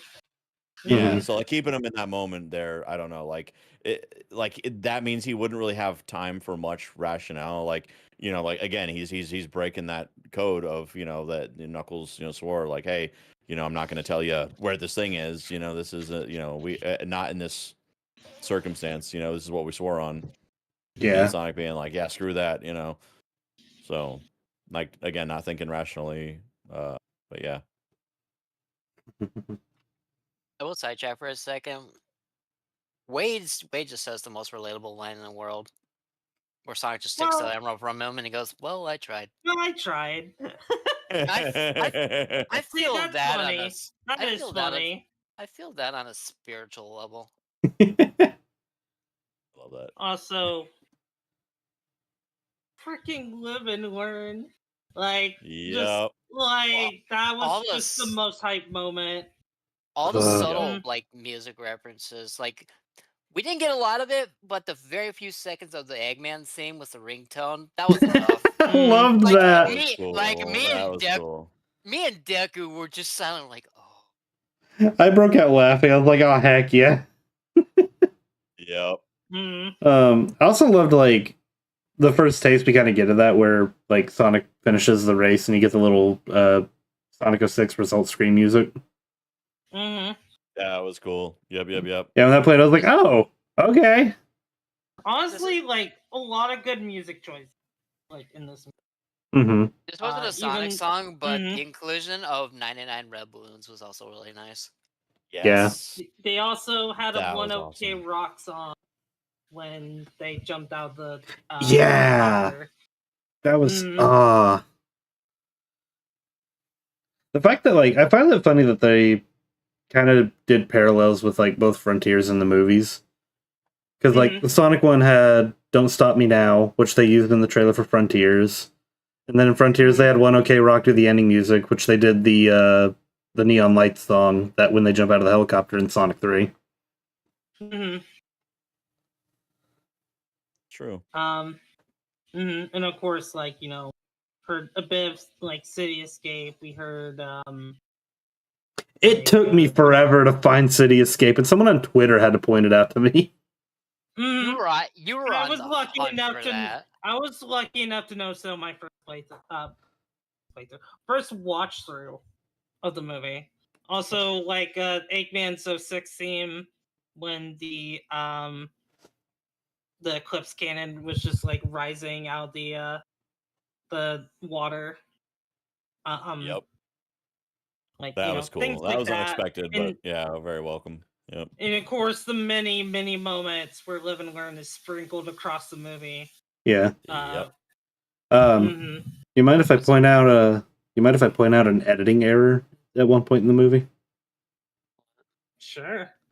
So during the scene towards the end where like Stone's watching the final live stream of Eggman, there's a bus that drives by behind Stone.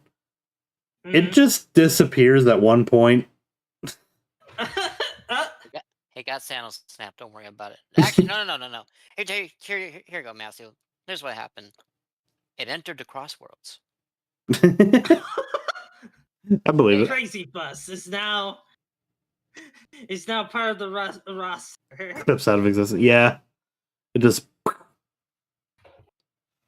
Also, mhm. for fan service, the movie confirmed that Shadow Lows is Latinas. yeah. Got confirmed. They did confirm that. Yeah, like that was also just such a great scene. She But should what he kill them said, what both. Yeah. Yeah. Like That Shadow's was just off the rails. beautiful. Also, freaking Super Shadow, just like when he first appeared, like you know, of course, we were all expecting Super Shadow to be in the movie, Mhm. Yeah, like but not just only like seeing him was just such a cool moment. so just- here's the thing, like even though it got like leaked on Twitter, like you really didn't need a spoiler to tell you that was gonna happen. Yeah. I Also, do. although that does remind me, it's just like funny enough in the trailers where he's just like, you are right about one thing. This ends now. In the trailer, you know, he's like in his normal form, but in the actual movie, he's in super form. Yeah, they did a good job hiding that. He punched the super out of Sonic. Yeah, I mean, it's not really that shocking. It's not the first time. Like even in the games, it happens. Like, you know, as long as you punch someone hard enough while they're using it, you can knock the emeralds off them. I'm always in the boat. It has to be like an off guard type thing. Mm.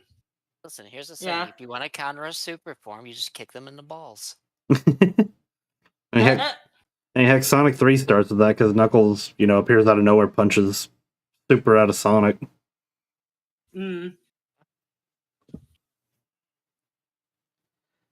Ooh, but God, the super fight scene, like that was such a cool.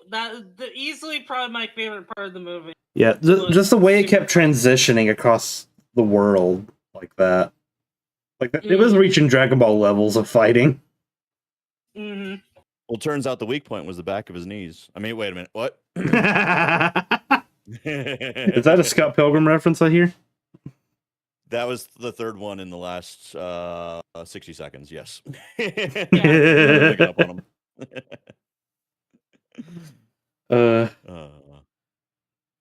The fight. The flipping gun robot. Like the way they look so good. Yeah, like they appeared at the end, but they were accurate. They looked just like the gun robots in Adventure 2. Oh yeah. Like, look, if we're gonna have him here for this moment, we better make him right. Mm-hmm. Is it safe to say that as long as they're a game for them to pull from, they're gonna make another movie? Probably, yeah. Probably. As long as the movies are successful, they'll just keep making them. Yes, but, yeah, they're gonna keep making these, like, no matter what.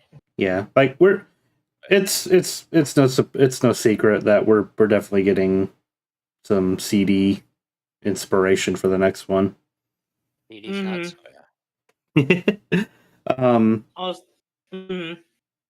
Actually, I'll talk about that when we get to the end because I want to touch a bit on like what you're all thinking about with Sonic 4. We'll definitely that'll be our wrap up topic. Yeah. Mm-hmm. Oh yeah, definitely make it the wrap up. The only thing I'm gonna say is, where the hell is my movie silver? God damn it! Well, Just see, be we don't patient. know. He could be in the next. He could be in the next movie still. So we don't And know. movie Blaze too. Uh, Like I think movie Blaze will go hard. hmm uh, I guess just like to wrap up just like about Sonic 3, it just like is an absolutely wonderful movie, and that end scene, both with just like the Eggman side of things, and made me cry. Like yeah. like I was crying Yeah, from getting them us to playing feel Live for and Learn. Eggman. I was crying like with Eggman, and I was also like in Agent Zone. I was also crying with just like Shadow. Yeah. Just remembering his like good memories with Maria before supposedly dying. Mm-hmm. Yeah, And like then for all we know, he could have gotten chaos controlled somewhere else. White Shadow, you never know. hmm Yeah, that's my theory. we do. We do know that he's alive because of Mm-hmm. because of the final end credits. But we'll get into that when we get into that. I do have a tiny bit of a theory, but I'll talk about that when we get to the little bit of Sonic 4. Theory. mm, let's see. Then just like and just I guess to talk about the end credits. That freaking just Metal Flippin' Sonic and Amy reveal was amazing. God. The army of Metal Sonics. I wasn't ready for that. I wasn't ready for that either. Like I remember just like the amazing. audience in my theater just like gasping when they saw the army of them. Yep. They were freaking out over Metal Sonic. Yeah. And then Amy looks so good in the movie world. It was so cool the way they did the Amy. Yeah. Like, I know they're doing, like, the Master Chief thing where she has a hood. I'm really curious what her outfit's going to look like in the 4th movie. I'm really curious, too. They've been doing such a good job with the outfits, like, kind of like giving them their own distinct flair. I think Amy's going to look fantastic. Oh, J Triumph. Our theater was loud. Oh yeah. Yep. I think Amy was what really got like Metal Sonic, everyone was like, oh, cool. And then when Amy showed up, yeah. Because I did not guess the reveal character at the end of Sonic 2 correctly. I thought it was going to be Metal Sonic, but it was Shadow. But I guessed it correctly with Sonic 3. I luckily did not have it spoiled for me, but we were discussing it all like outside, the theater before we went into the movie. And I didn't predict, the multiple Metal Sonics though. So, but I figured Amy and Metal Sonic were a package deal, and something was going to involve time travel, which again I think might still be a factor here. Whether we're dealing with time travel portals or a whole thing getting into a different time period or whatever, like we don't know yet. But it's fun to kind of theorize and guess. Mm-hmm. What did we think of the what? What did we think of the end credits music? I actually liked Run It a lot. I don't remember it. I do like it. Hang on, I'm gonna just like play on my end. I do like it. Like it's a good song. Not as good as Stars in the Sky. Yeah, I it's my least favorite, but it's not bad. Like it's not bad. I just don't know if I feel like it fits 100%. But Not in like yeah, your it's lower end, but because of like the quality of all the end credits, same, it's still like pretty good. I would give it a 7 or an 8. I give it an 8.5 to a 9. So like if I'm ranking all of these songs, what was it? Beat It, or for the first movie would probably just leave B-Bomb. Run It would be like middle tier, and Stars in the Sky is top tier. For me, I remember like when the song "Run It" initially came out, a lot of people were like, "Oh, this isn't Sonic. This is not that good." I think the song is good, and I think it's definitely a contextual thing. Like have that being the song that plays after everything that happens in Sonic 3. I felt like that was a pretty good send off. It's definitely not really Sonic. Give it's more of a country flair to it than rock and roll. It's definitely it's a lot. It's very extremely country. I will say my adventure brain flippin' love the ending credits. Like, even though the models were inspired by Sonic the Fighters, they had so many adventure motifs in the credits sequence. Mm. Oh yeah. I feel like that genre, like the genre of the music, I think was probably okay, but it sounded a little too happy, kind of like you're celebrating and stuff, and there was so much loss. And I'm not saying that you had to cry at the end credits necessarily, but I Mm. feel like they could have done something just a little bit with a little more flavor in the emotion than like happy Mm. go lucky, because it just feels very I don't know, like it feels like you want to just get up and start dancing, because it's good music. It's just I don't know if it fit the mood for the end of something that Mm. heavy. That's my only thing with Run It. Like it's good. I mean, it would have been a great like maybe intro song or something, but like for an Mm. outro song to something that impactful, yeah. I'm not really well versed in like music terms to say what I felt it should have been, so I can't really knock it too much if I can't provide a better suggestion. But I feel like they could have done something a little bit different that I might have preferred. But Yeah. it's not bad though. It's Mm. just yeah. Yeah. I can definitely see that, because Sonic 3 does try to, like, end on a happy note, but there is kind of a lot that you kind of got to process at the end. Because it ends with, like, oh, Mm. Oh yeah. Sonic, Tails, and Knuckles are back at home, everything's normal, and they're all happy-go-lucky again. But it's like, Yeah. we think Eggman died, Shadow we thought died until the reveal later that no, he's not.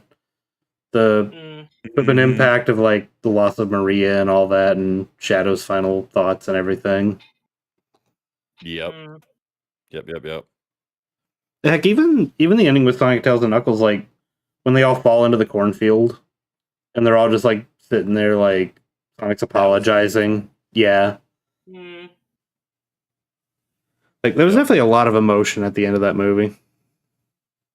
Oh yeah. It was beautiful how they like kind of brought it all back around, like to the initial things that they were speaking about earlier in the film. Like they had like the kind of like, oh, it's going to be team this, it's going to be this, and and Knuckles, kind of has, hey, Team Sonic, like he kind of shows that he's compromised and that he's kind of like bring it in, and even funny little joke references like, hey, I'm having the love, so like having the Mm. fun, like it's just they wrapped it up so nicely Mm-hmm. out there in that cornfield or whatever. But yeah. Yeah. Mm. Yeah. So the second ending reveal of Shadow being alive. I mean, it's not Yes. surprising. It wasn't, but I'll be honest, I loved that. Just like seeing his I did call inhibitor that. ring. Yeah. It was Mhm. cool the way they revealed it. I see. I didn't call it within. I knew the inhibitor ring was going to be involved, but I didn't call it with him being. I thought they were just going to like, maybe show the inhibitor ring like doing something, and you're like, oh, wait a minute, hold on, it's reacting to something. He must be alive.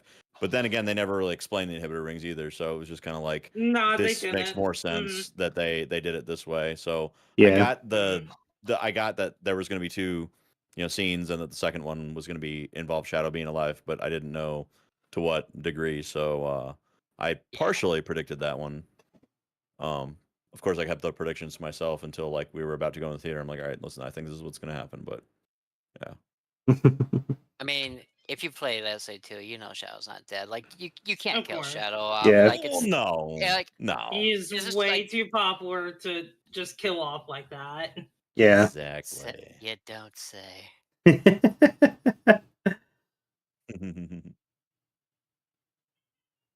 Yeah.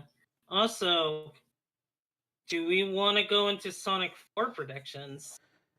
I Ooh, kind of want to touch on that. So that's actually one thing I want to touch on, for because it. we brought up Can I get- Silver earlier. Can I get my prediction Mhm. out of the way? Because since mine's probably gonna be the shorter. Okay. I feel like Amy's gonna already has her own team. They're like mostly girls, so it's gonna be like a trio. So it's kind of gonna be like Amy, Cream, Rouge. and either Rouge or Blaze. One of the two. I feel like. See, I would agree with you on Rouge, but I feel like they're gonna have her alongside Shadow's saying if Shadow gets his own saying. So you Yeah. could probably interchange her with Blaze or Blaze with her. That's what I think is what's going on. That's the long and short of my theory with like Amy's whole situation. I'm kind Although of. I did have one more theory. I feel like, and this is a character I'm surprised we didn't talk about today, but I don't know. She might be the one air quotes alien that gets along with Rachel. Amy? Yeah. Maybe. Maybe. Yeah, because I'm hoping they. I mean, I love Rachel. I'm hoping they keep Rachel, but I know that I like Rachel. I know a lot of people don't. I like her. I didn't like her in I the do first too. movie. The second movie made me like her a bit more. Oh yeah, well they Yeah. gave her a chance to shine more. So yeah, Mm-hmm. Got ultra nasty. But yeah, right. Yeah, ultra nasty. Yeah, that was so but good. yeah, I am kind of hoping they do a team thing with Amy, because like that would be nice to like have like a Sonic and Amy parallel with like teams. Get like a Mhm. Yep. Alvin and the Chipmunks versus the Chipettes type situation for the movie, because I think that'd be fun. Oh yeah. Oh yeah. But now my prediction is for the post credits. I think Silver is going to be the post credits scene, because I feel like 4 is definitely going to deal with time travel, and I feel like if you're dealing with time travel, you're going to lead into Silver. Yeah, like Like- I also think that like Silver is gonna be in. He's too involved with the time travel in the series. I will do what I did last. I'll do what I did for 3. I will literally go in my best Silver shirt. I tried so hard to manifest Silver towards the end. I tried. Like the guy saw. Like I literally went out of my way because I couldn't find my Silver shirt. I dug through all my bags to make sure I had that shirt on ready. I'm wondering if they're gonna pull a Knuckles with Silver, and we're gonna hear about him later as we get closer to the release of movie 4. So Maybe that's we'll have to see. that's my guess. So we'll see. I'm not confident enough to call it a prediction, but I guess if I had to place a bet, I would say that's my bet. And I would say that they didn't die at the end. They just got warped, and I'm thinking Eggman's in different. I don't know, either time periods or I dimensions, do and have a theory. that has to do with Metal Sonic production. But that's yeah. I do I have think- a theory on just like Eggman in the new movie. Since he was supposedly killed off. Well, as we know in Sonic Heroes, Metal Sonic or Neo Metal Sonic was disguised as Eggman. So what if they do something similar here? Where it's just like there's an army of Metal Sonics, but leading them. But he's disguised himself as he's disguised himself as Eggman. It's not revealed until the very end of the movie. Yeah, maybe. I'll say my. I saw it was like a mini theory. I know I'm interrupting a lot, but this is the last one. So You're good. I talked about this with you before. I'm asking you about what if Eggman just in like the much time that's gone past between like all the movies, he had the forethought to just upload his brain to a computer, and then we just see the reveal of Egg Robo. That could also be. I I hadn't thought have about Egg Robo in a while. I have one theory, but I have one theory, but I also have a want. My want is, and I don't know if we'll get this for a while. I want Ancient Stone to become the new Eggman. I think that'd be funny. Yeah, like I want Yep. Agent Stone to be like. Do we want him to have like the blue version of the Eggman suit? Yes. Yeah. Just give him a nice like royal blue or cobalt. He blue. looks so good, and yeah, like an offset of blue. I mean, maybe even closer to purplish, but maybe not quite purple. But like his that color just looks so good on him.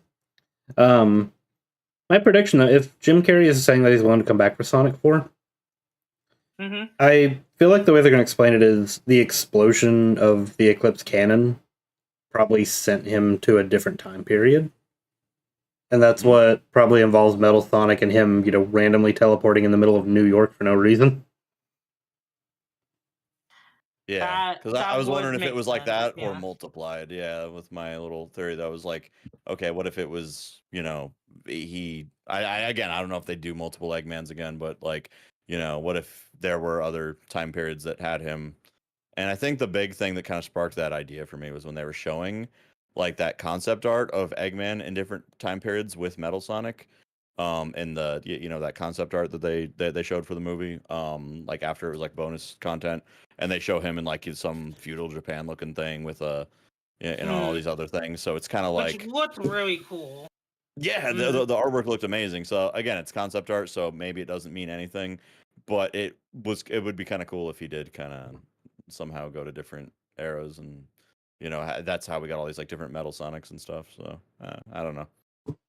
That'd be fun. So we're Yep. definitely like going into like time travel / multiple dimensions kind of territory. Oh, agreed. Also, I only bring this up because the crew behind the movie has said they've wanted to implement this character so badly. Do you think we'll see Big the Cat anytime soon? If we see movie Big Maybe the Cat, it's gonna be It's like possible. the talk of the town. Like Shadow, Silver, and me, Metal. Who gives a fuck? We got fucking movie Big. Okay, like what if we got like a movie? Well, okay, what if we got like a TV show spinoff, but it recaps like movies like 1, 2, 3, maybe 4, depending when it comes out, and like it shows like from Big's perspective the whole time. Nobody noticed him there. We get a Lion King 1.5 scenario, but it's with Big. He was Yeah. actually just behind the scenes the whole time. Yeah, because that's literally how it is in the games, right? I After would Sonic Adventure watch 1, that. we I see would him watch in that. all the stages in Sonic Adventure 2. We see him in a bunch of cutscenes in Sonic Adventure 2. We see him in like Sonic and the Secret Rings and like, doing his own adventure in each stage. And you can actually see his like cameos in the stages too sometimes. Like Yeah, you he's can. always there in the background just doing his own thing. So like, and they kind of acknowledge it kind of lore wise too in Shadow Gens where you talk to him, he's like, "Oh yeah, don't worry about it. Yeah, I was there. Yeah, I remember seeing you there, or I remember seeing this thing there." So yeah, so yeah, I think I yeah, I hope they keep the headcanon and that Big is just secretly just the strongest god of destruction. He Now, just chooses to be now, simple. yep. who would we? Now, what would you guys want to play Big the Cat? Tom John St. Hanks. John. I don't care if he hates it. Bring him back. I was thinking John Goodman as well. Tom Hanks. He would be so good, but then I'd want him to be like a father figure or something like. It's called Roseanne and Mhm. the Connors. If you watch that, Yep, Mhm. I watched both of those. Yeah. I Yep. loved Yep. Yep. Roseanne growing up. Me too. That was good. Crunchy taco. I need a crunchy taco. I need like a Baja Blast and maybe a spicy potato soft taco. I want to I say, haven't had Taco Bell. God dang, damn it. dang, that sucks, Tony. By the way, I started with Taco Bell today, so You jerk. You absolute no. sorry. Why don't you Don't come me. visit? Why don't you come visit? I'll buy you some Taco Bell. I'll visit like sometime next year, maybe. Like I do genuinely want to visit. I guess See, you're I just would going to bring all Arizona. of you Taco Bell right now, but I think if I brought tacos into this cafe, they would kick us out for bringing out outside food. Okay. Me and Matthew are literally the owners. Well, I guess me and Arizona got kicked out then. Hell, I'm trying to franchise Taco Bell for the cafe. They won't let me. Like, listen, coffee and tacos. Listen. Both of those things make people need to take a dump. We don't want to bring And be then a we can support disaster. them. Listen, we do that. We can also support the Mario Brothers. That is true. Just give them a call when your toilet backs up. Yeah, Who are you gonna call when you have to poop? Mario exactly. Brothers. That's who. Oh my god. Yeah, listen, if you can stomp a Koopa, you can stomp whatever you left in the toilet. I'm sure you're fine. Stop a Koopa, you could bring out a Poopa. I don't know. Do we have any like for casting like Amy? Like what voice actress she would get. Tara Strong, maybe. Mm, I don't know many. I don't know celebrities anymore. fair. That's just what I was gonna pull on my butt. Megan Fox. No, Bad. bad. Okay, That is okay, the all right. worst case scenario. Even worse than Aquafina. Which, by the way, I don't think Aquafina's a bad actor or anything like that. Like, I think people overreact with that. Megan Fox would be the absolute worst case scenario. How about the woman that plays Rose? How about the person who plays Roseanne? That'd be funny. You mean Roseanne? Roseanne? I don't know what her actual name is. Her name is Roseanne. Roseanne. It's Roseanne. Oh. Or you could get the girl that played Megan and Drake and Josh. Scarlett Johansson. Miranda Cosgrove? Actually, I could see it. I could see that. Yeah, I could dig Miranda Cosgrove as Amy. I would be down for that. Yeah. I never thought about that. You could do that. And I feel like the direction to go with Amy is you definitely need a very tomboyish voice, maybe. Mm-hmm. Like I know people are gonna say, "Oh, you need like, a girlish voice," but because of how they're portraying her for this, I feel like a tomboyish voice is the way to go with the direction they're seemingly taking. Yeah. Yeah, they could. There's that depends on what they want to do with her, but yeah, I wouldn't be mad at that. I do like that Amy is breaking away from that in recent years, though. Even in the games, like like she's still like the glue holding the team together. She's still got a lot of love to give, but they're kind of capitalizing on like some of the progression that the first Sonic Adventure game was sort of kind of laying the groundwork for before it got kind of reverted back. So I do like that they're kind of jumping back into that direction. Like she communicates with people and things that normally most people are like, well, how are you communicating with that? How do you don't like, this is a completely different creature. This is a robot. This is a like the Coco. The birdies. How are you speaking their language? How do you know? Like I think that them capitalize on her being able to connect with things in a unique way is going to be really cool. Or heck, even in Sonic Adventure 2, breaking through the shadow, like that's really cool stuff. So hopefully they continue that direction. And I think they know to do that. It's just gonna be neat to see what flavor we get. Whether whether that be more tomboyish or whether that be more the girly girl we've seen over the years. He's slowly winning brownie points for me because I used to really just not like Amy, but the way she was portrayed in what I want to call the Sonic X era, the Sonic Adventure era. Right. Because she's just like the clingy, I can't take no for an answer kind of. I'm gonna keep following you. Like that just wasn't really appealing to me. But I do see the effort to rewrite her in a better light, and it's making me be more open to her as a character. Yeah. So they're fixing it.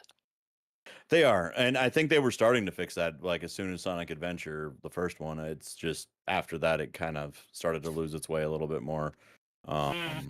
You know, as they just wanted it to be the gag, character of, hey, and she follows Sonic, and and that's her whole identity. It's like you can love Sonic, sure. I mean, there's a way to do that without it being like your only trait.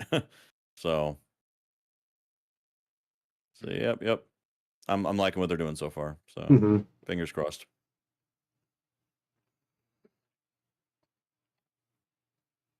I do like she has her hammer in the movie.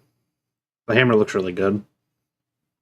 It does. I mean, you kind of need the hammer. It's like the cards are cool, but I don't think the cards have been around enough to be as iconic as the hammer. I don't think the cards are ever going to measure up to that. Started cheering the moment they saw the hammer because they knew.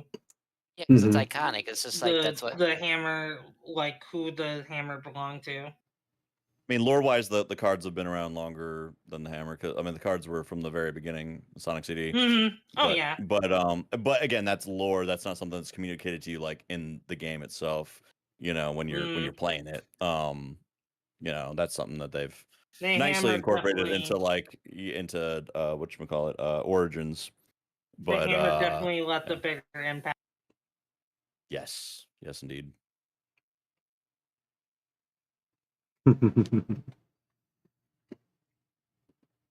They could probably mix in cards with the movie. They probably could. Yeah, Probably could. I- Maybe as a I later do like the thing. explanations she's given about the cards too, where it's not just like some magical Oh my thing. God, Like, could oh, I you- could see the future, you know. Could you So. imagine if she was just like a cross between like Thor and Gambit? Like a mix of those two? She'd make a name for herself, that's for sure. I know Mhm. nothing about Gambit. Basically, like Gambit's got the Gambit cards. has his attacking his fighting style is with cards. Is the thing I was Mhm. getting at. So You better watch out because he's about to make a name for himself. Yep, that's the joke we're making. Yeah. Mhm. Gonna make a name for her. She's gonna make a name for herself. Yeah. Any other thoughts we have on Sonic 4? Even though we don't really have much to go on other than I'm less than 2 years. I'm gonna see it day one. Either it's gonna be with you guys, or it's gonna be with my girlfriend. Like I'm absolutely prioritizing watching it like day one. Mhm. Like I feel like Matthew is definitely gonna organize a big thing, and part of that is probably gonna be dragging me to the movie theater. Yeah. Hell, we're going to the movie theater on As August you 1st. should. There you go. We're going to see Naked Gun that day. Mm. There you go. Oh hell yeah! Naked Gun. I'm excited to see that. Forgot about that. I would say, if I had to make a prediction, I'm thinking. I mean, they haven't mentioned it, so I don't think we're gonna get another TV show between now and movie 4. Because with the right before Sonic movie 2 came out, we got official word that they were in production of Sonic 3, and this is before 2 even came out, and the Knuckles show. So the fact that they haven't really announced like what TV show we're getting at this point kind of makes me think that that's not going to be the case just yet. Like we're might be probably going to go saving it straight into the after movie. Sonic 4. Mm-hmm. Yeah, exactly. Is what I'm guessing, anyways. But it's anybody's guess, really. But that's my that's my prediction there. Mhm. So yeah, I'm looking forward to like the unexpected. And it's funny because a lot of times you don't associate like fandom with that. You say like, oh well, this better be just like the movie or the book or the whatever. But here, I feel like I'm really welcoming all the changes that they're making, just because I trust the curious people where it's making gonna it. go. Yeah, exactly. I'm- We're curious. We're not, scrutinizing it and thinking like, oh, this is going to be terrible. So I'm glad that it's able to have a positive impact like that, because that's usually the biggest criticism with any movie, video game thing is like, well, this wasn't like the game or the movie or or whatever came before it, So yeah, I think they've been doing really well for themselves, and I mean, say what you will about all the success with like varied success with video game movies, like Mario and all this other stuff. Like I feel like the Sonic movies have kind of shown that they've got the most heart. Maybe I'm being a fanboy for that, but Oh yeah. being a fan of multiple things, like including Mario, Sonic really kind of stole the show with how much heart it had. And the Mario movie was still good, but like Sonic really all the way. took a lot more risks that paid off. Mhm. Oh, the And, Mario movie. again, You're no Sonic movie. Exactly. Oh, I've I've definitely I have memed the hell out of that line. I am still super excited for Super Hit me Mario in the World. face. Did we talk about what our prediction's gonna be for the reveal character at the end of 4 when that comes out? I say Silver just because I know it's gonna involve time thinking travel. Silver. I think they're gonna. It's gonna be somebody else, and I think that Silver's probably gonna be revealed sometime before the movie comes out, probably. But I don't know. Maybe not. We'll see. But yeah, because if he isn't, then Silver would be a good guess. But if they do reveal Silver before, like, and we're getting a surprise character, then that's a tough one, because I really don't know which direction they want to take this. I feel like it's getting harder and harder to predict characters as we go down the thing. Yeah, It better be Big the Cat, and we better have Big's big fishing movie. We already got the big 5, so. Exactly. Now we just need big. We got the big part. Now we just need big. Yeah. I have Yeah, three. and you know what we got to do? We got to pay attention to the color of the shirt. That's what we got to do. Oh I have- yeah, Remember, we the color of the do. shirt predicts who the character is going to be. So Yeah. saying. I have Eh. I have three predictions. One of them is a little bit out there. There's gonna be Silver, Blaze, and the wild card, Knack. Knack's on Fang. Oh, I don't know. I'd be down with Knack the Weasel, Fang the Sniper. Mm. well, I mean, or they could just pull a really wild card and instead of that Knack, just give us Knack from the PlayStation hit series Knack. Knack 1, Knack 2. Mark Cerny, the creator of Knack and PlayStation consoles like PlayStation 4, PlayStation 5, did work on Sonic 2, and you can see his name in the credits. So, saying it's pretty early there in the credits too, so can't miss it. Ooh. That's Yep, right. good I old want Bruce to. I want to see the E series robots in the movie. Yes, I Gamma's. want to see Omega so badly. Make it Gamma, make it Omega, make it Delta, Beta, Yep. Epsilon. I don't care. I just want to see it. What if? Okay, so like, yeah, I was like, what if they gave us Gamma and Omega, but they did their movie thing and kind of made it so that they repurposed Gamma or got rebuilt into a different robot or something and became Omega. I could see that I don't know. happening. Yeah. Mm. Like, I think that happened in Archie. I don't know.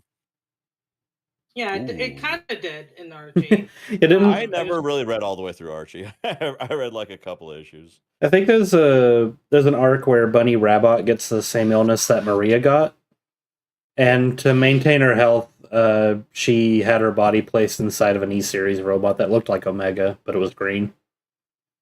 Mm. Wow, that's crazy. But then again, that's Archie Sonic, so yeah. Hey, remember that part where Knuckles' dad put Knuckles' head above microwave? That was kind of funny. God. You keep bringing Certain that time I up. made that joke. I'm gonna keep making it. Yeah. Yeah, that's yeah, be careful not to make that joke too many times or Ken will be like, hey, that's my joke. Fight me, Ken. I'm a Sorry. silver fan that's missed. I'm a silver fan that's missing a lot of silver content. I'm ready to fight. I'm ready to scrap Wendy's parking lot right now.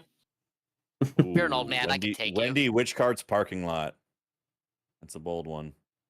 Oh my God. It's a bold choice. All right. So any final thoughts we have on the movie series in general? Love them. Gonna keep watching them. Understandable. Absolutely adore him. It's gonna I can't be- say many bad things about him, really. I'm a I mean, Sonic nerd. I'm gonna be watching them till I die. I would be Or they watching them even stop if they were. making I would them. be watching them even if they were bad. I honestly would be. Mhm. You know, we haven't talked about like the most important Sonic movie of them all, the OVA. Oh, we're gonna have another podcast episode for that. Yeah, actually. that was gonna be Okay. for another one. Yeah. Although, Okay. as much as I would have loved the OVA, because I do love the OVA. I did pitch the idea to Matthew, but he says he wants to make that its own episode. Separate. Okay. Well, So I we will have, say that so we have to beat up Matthew. right, see. but so it's going to be difficult because we might know everything he's going to do, but he might know everything we're going to do, and that's kind of strange, isn't it? Yeah, it is pretty strange. It's like he's predicting our every. Yeah, exactly. It's especially Mhm. strange because I know everything he's gonna do. We're not gonna have a. We're But not that's gonna not going to sit- help you. We're not gonna have a weird anime girl sit on a robot's head and make Sonic horny, are we? No, but I did steal Sonic's favorite clothes, which is what I'm wearing. It's just I mixed it in with Knuckles grape wine or whatever that got spilled on it, and it didn't get the stains out. So That's a shame because you have like fantastic shirts every time I pop in. I know. I mean, like look at this one that's drawn on me right now. I just I was like, hey, you know what? I like that shirt, And yeah, boom, there we are. This is totally a shirt I would actually wear too, probably. I need to make it a shirt now. Yeah. It's genuinely good though. Like I love the I love the design on it and the little like that's probably if I had to come up with a Sonic shirt on the fly, that's probably what I would have made. The little But I had no choice. idea what this was gonna look like till I got here, and I was like, oh wow. Yeah. I'll be honest, those burritos go turn out because I don't draw humans very often.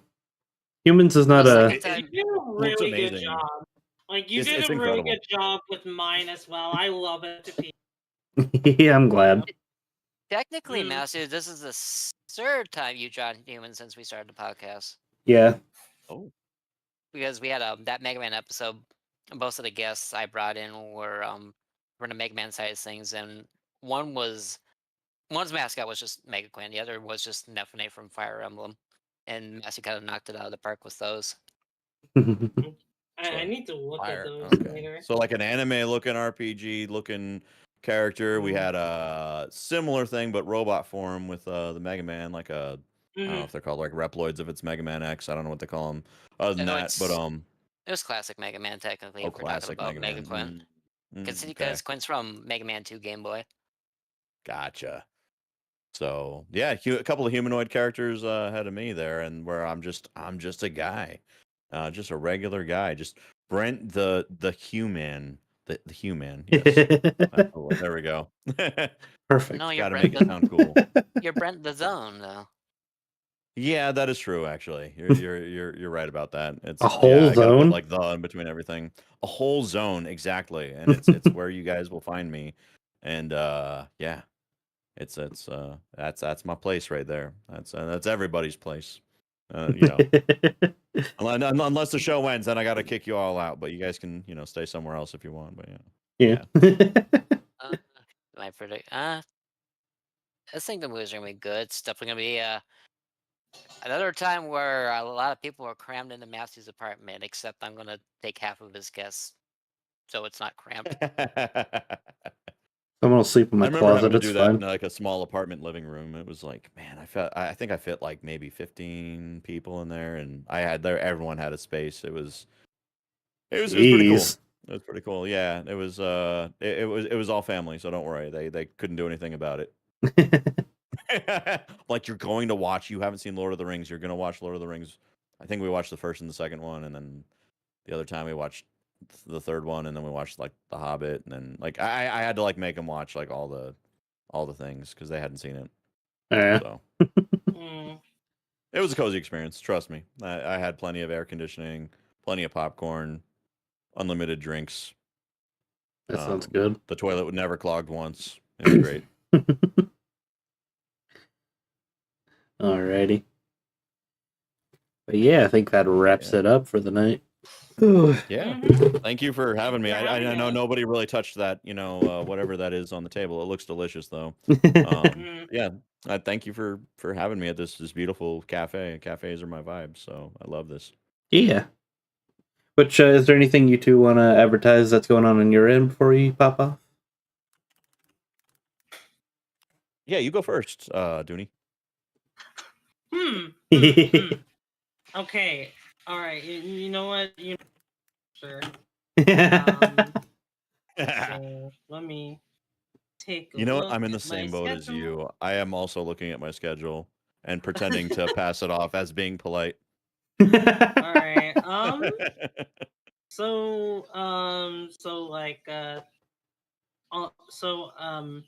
I would say Thursday.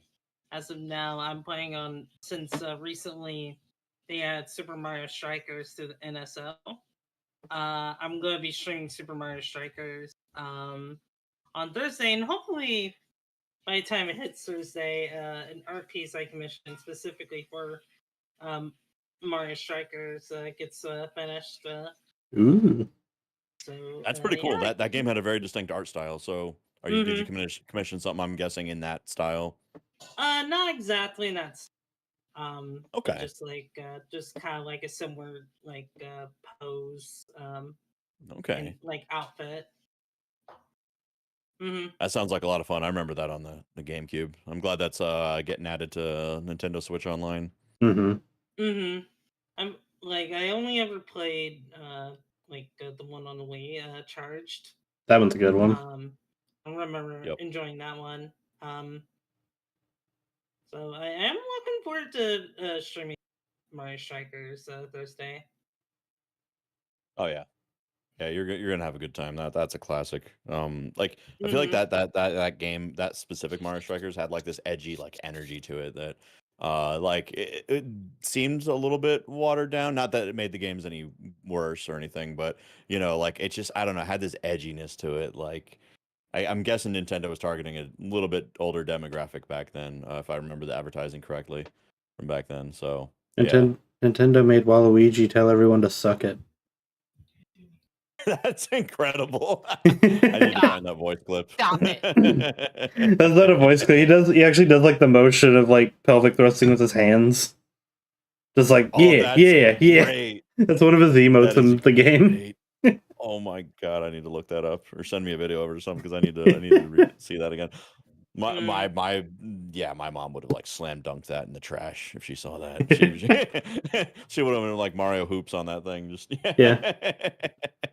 There, I sent you a gif of what it looks like in the game. Yeah. Thank you. Thank you. Let me see here. I'm like scrolling over the. Oh my goodness, you're right. Oh my god. Oh Yeah, my god, as his brother would say in Mario Party. the 2000s were the time of all time for games. The video games didn't know what age category they were for. They Mhm. had shadow swearing. They sent Mario to jail. They sent Sonic to jail. Like- Well, Sonic's going to jail again. I watched. right. Yeah. Oh man. Yeah, we shoot. Yeah, I've got way too much stuff lined up in a good way on my end. I mean, for anyone unaware, I do like to write my schedules way in advance because they you know, kind of brings down the anxiety and gives me a little peace of mind there knowing what's coming up. I know tomorrow night we've got Sonic Colors Ultimate.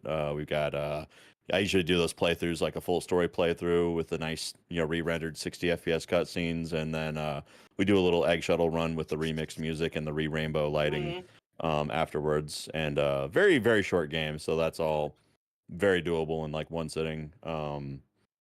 We've got like Sonic Shuffle coming up on Dreamcast hardware this week as well.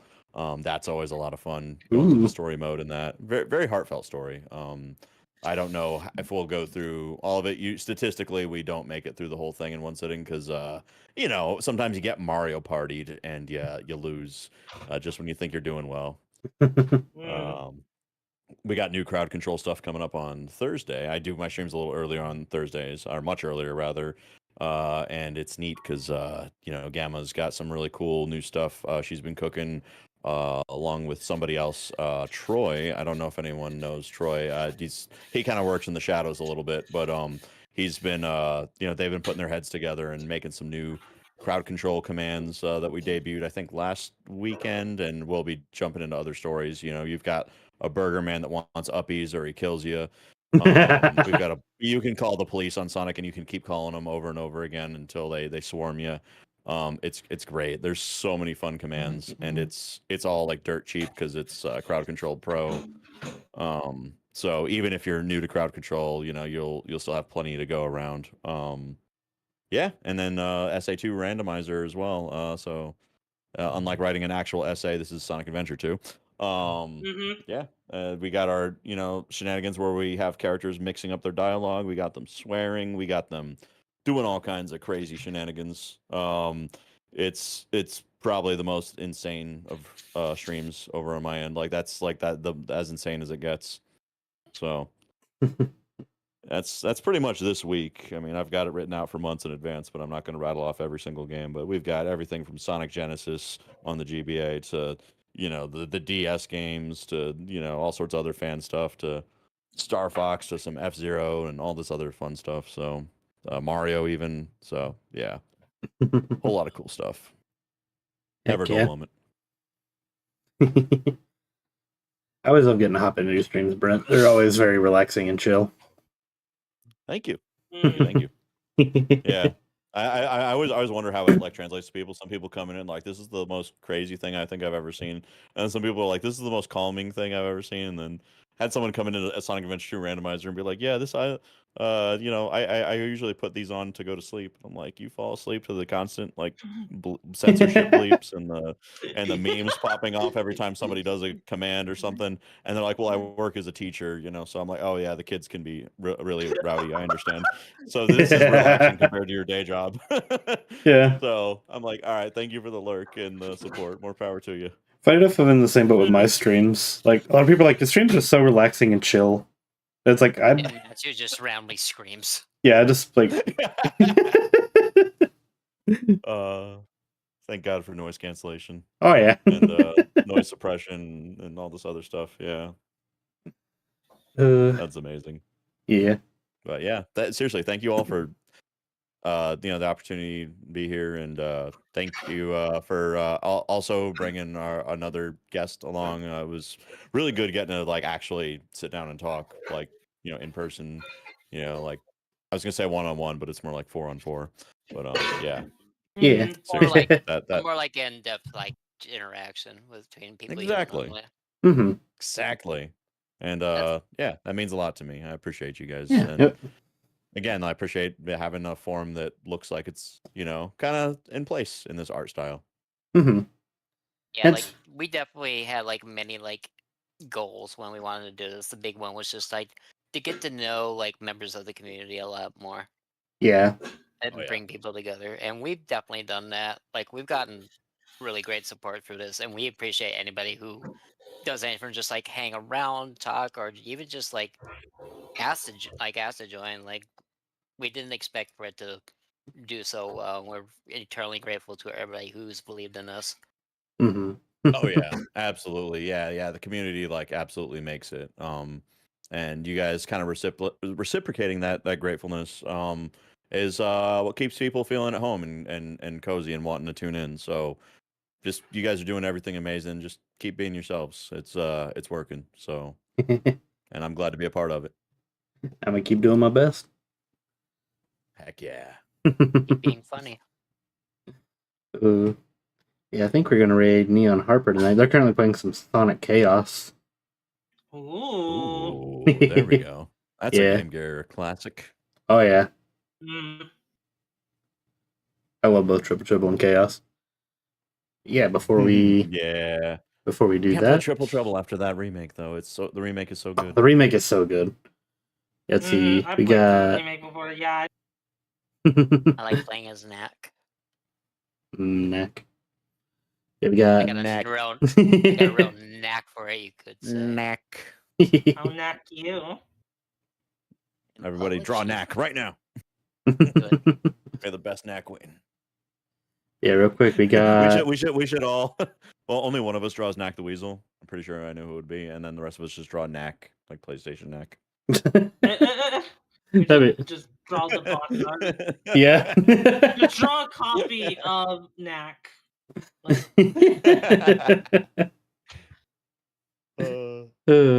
yeah, real quick. Tomato Wave, Jack Umbreon, Luna, Cheddar VG, Kim Sakale, Milo Bite, Rahi Hanamura, Phoenix, G67, Shadow Coon, and Online Devil. Thank you all for the follows this week.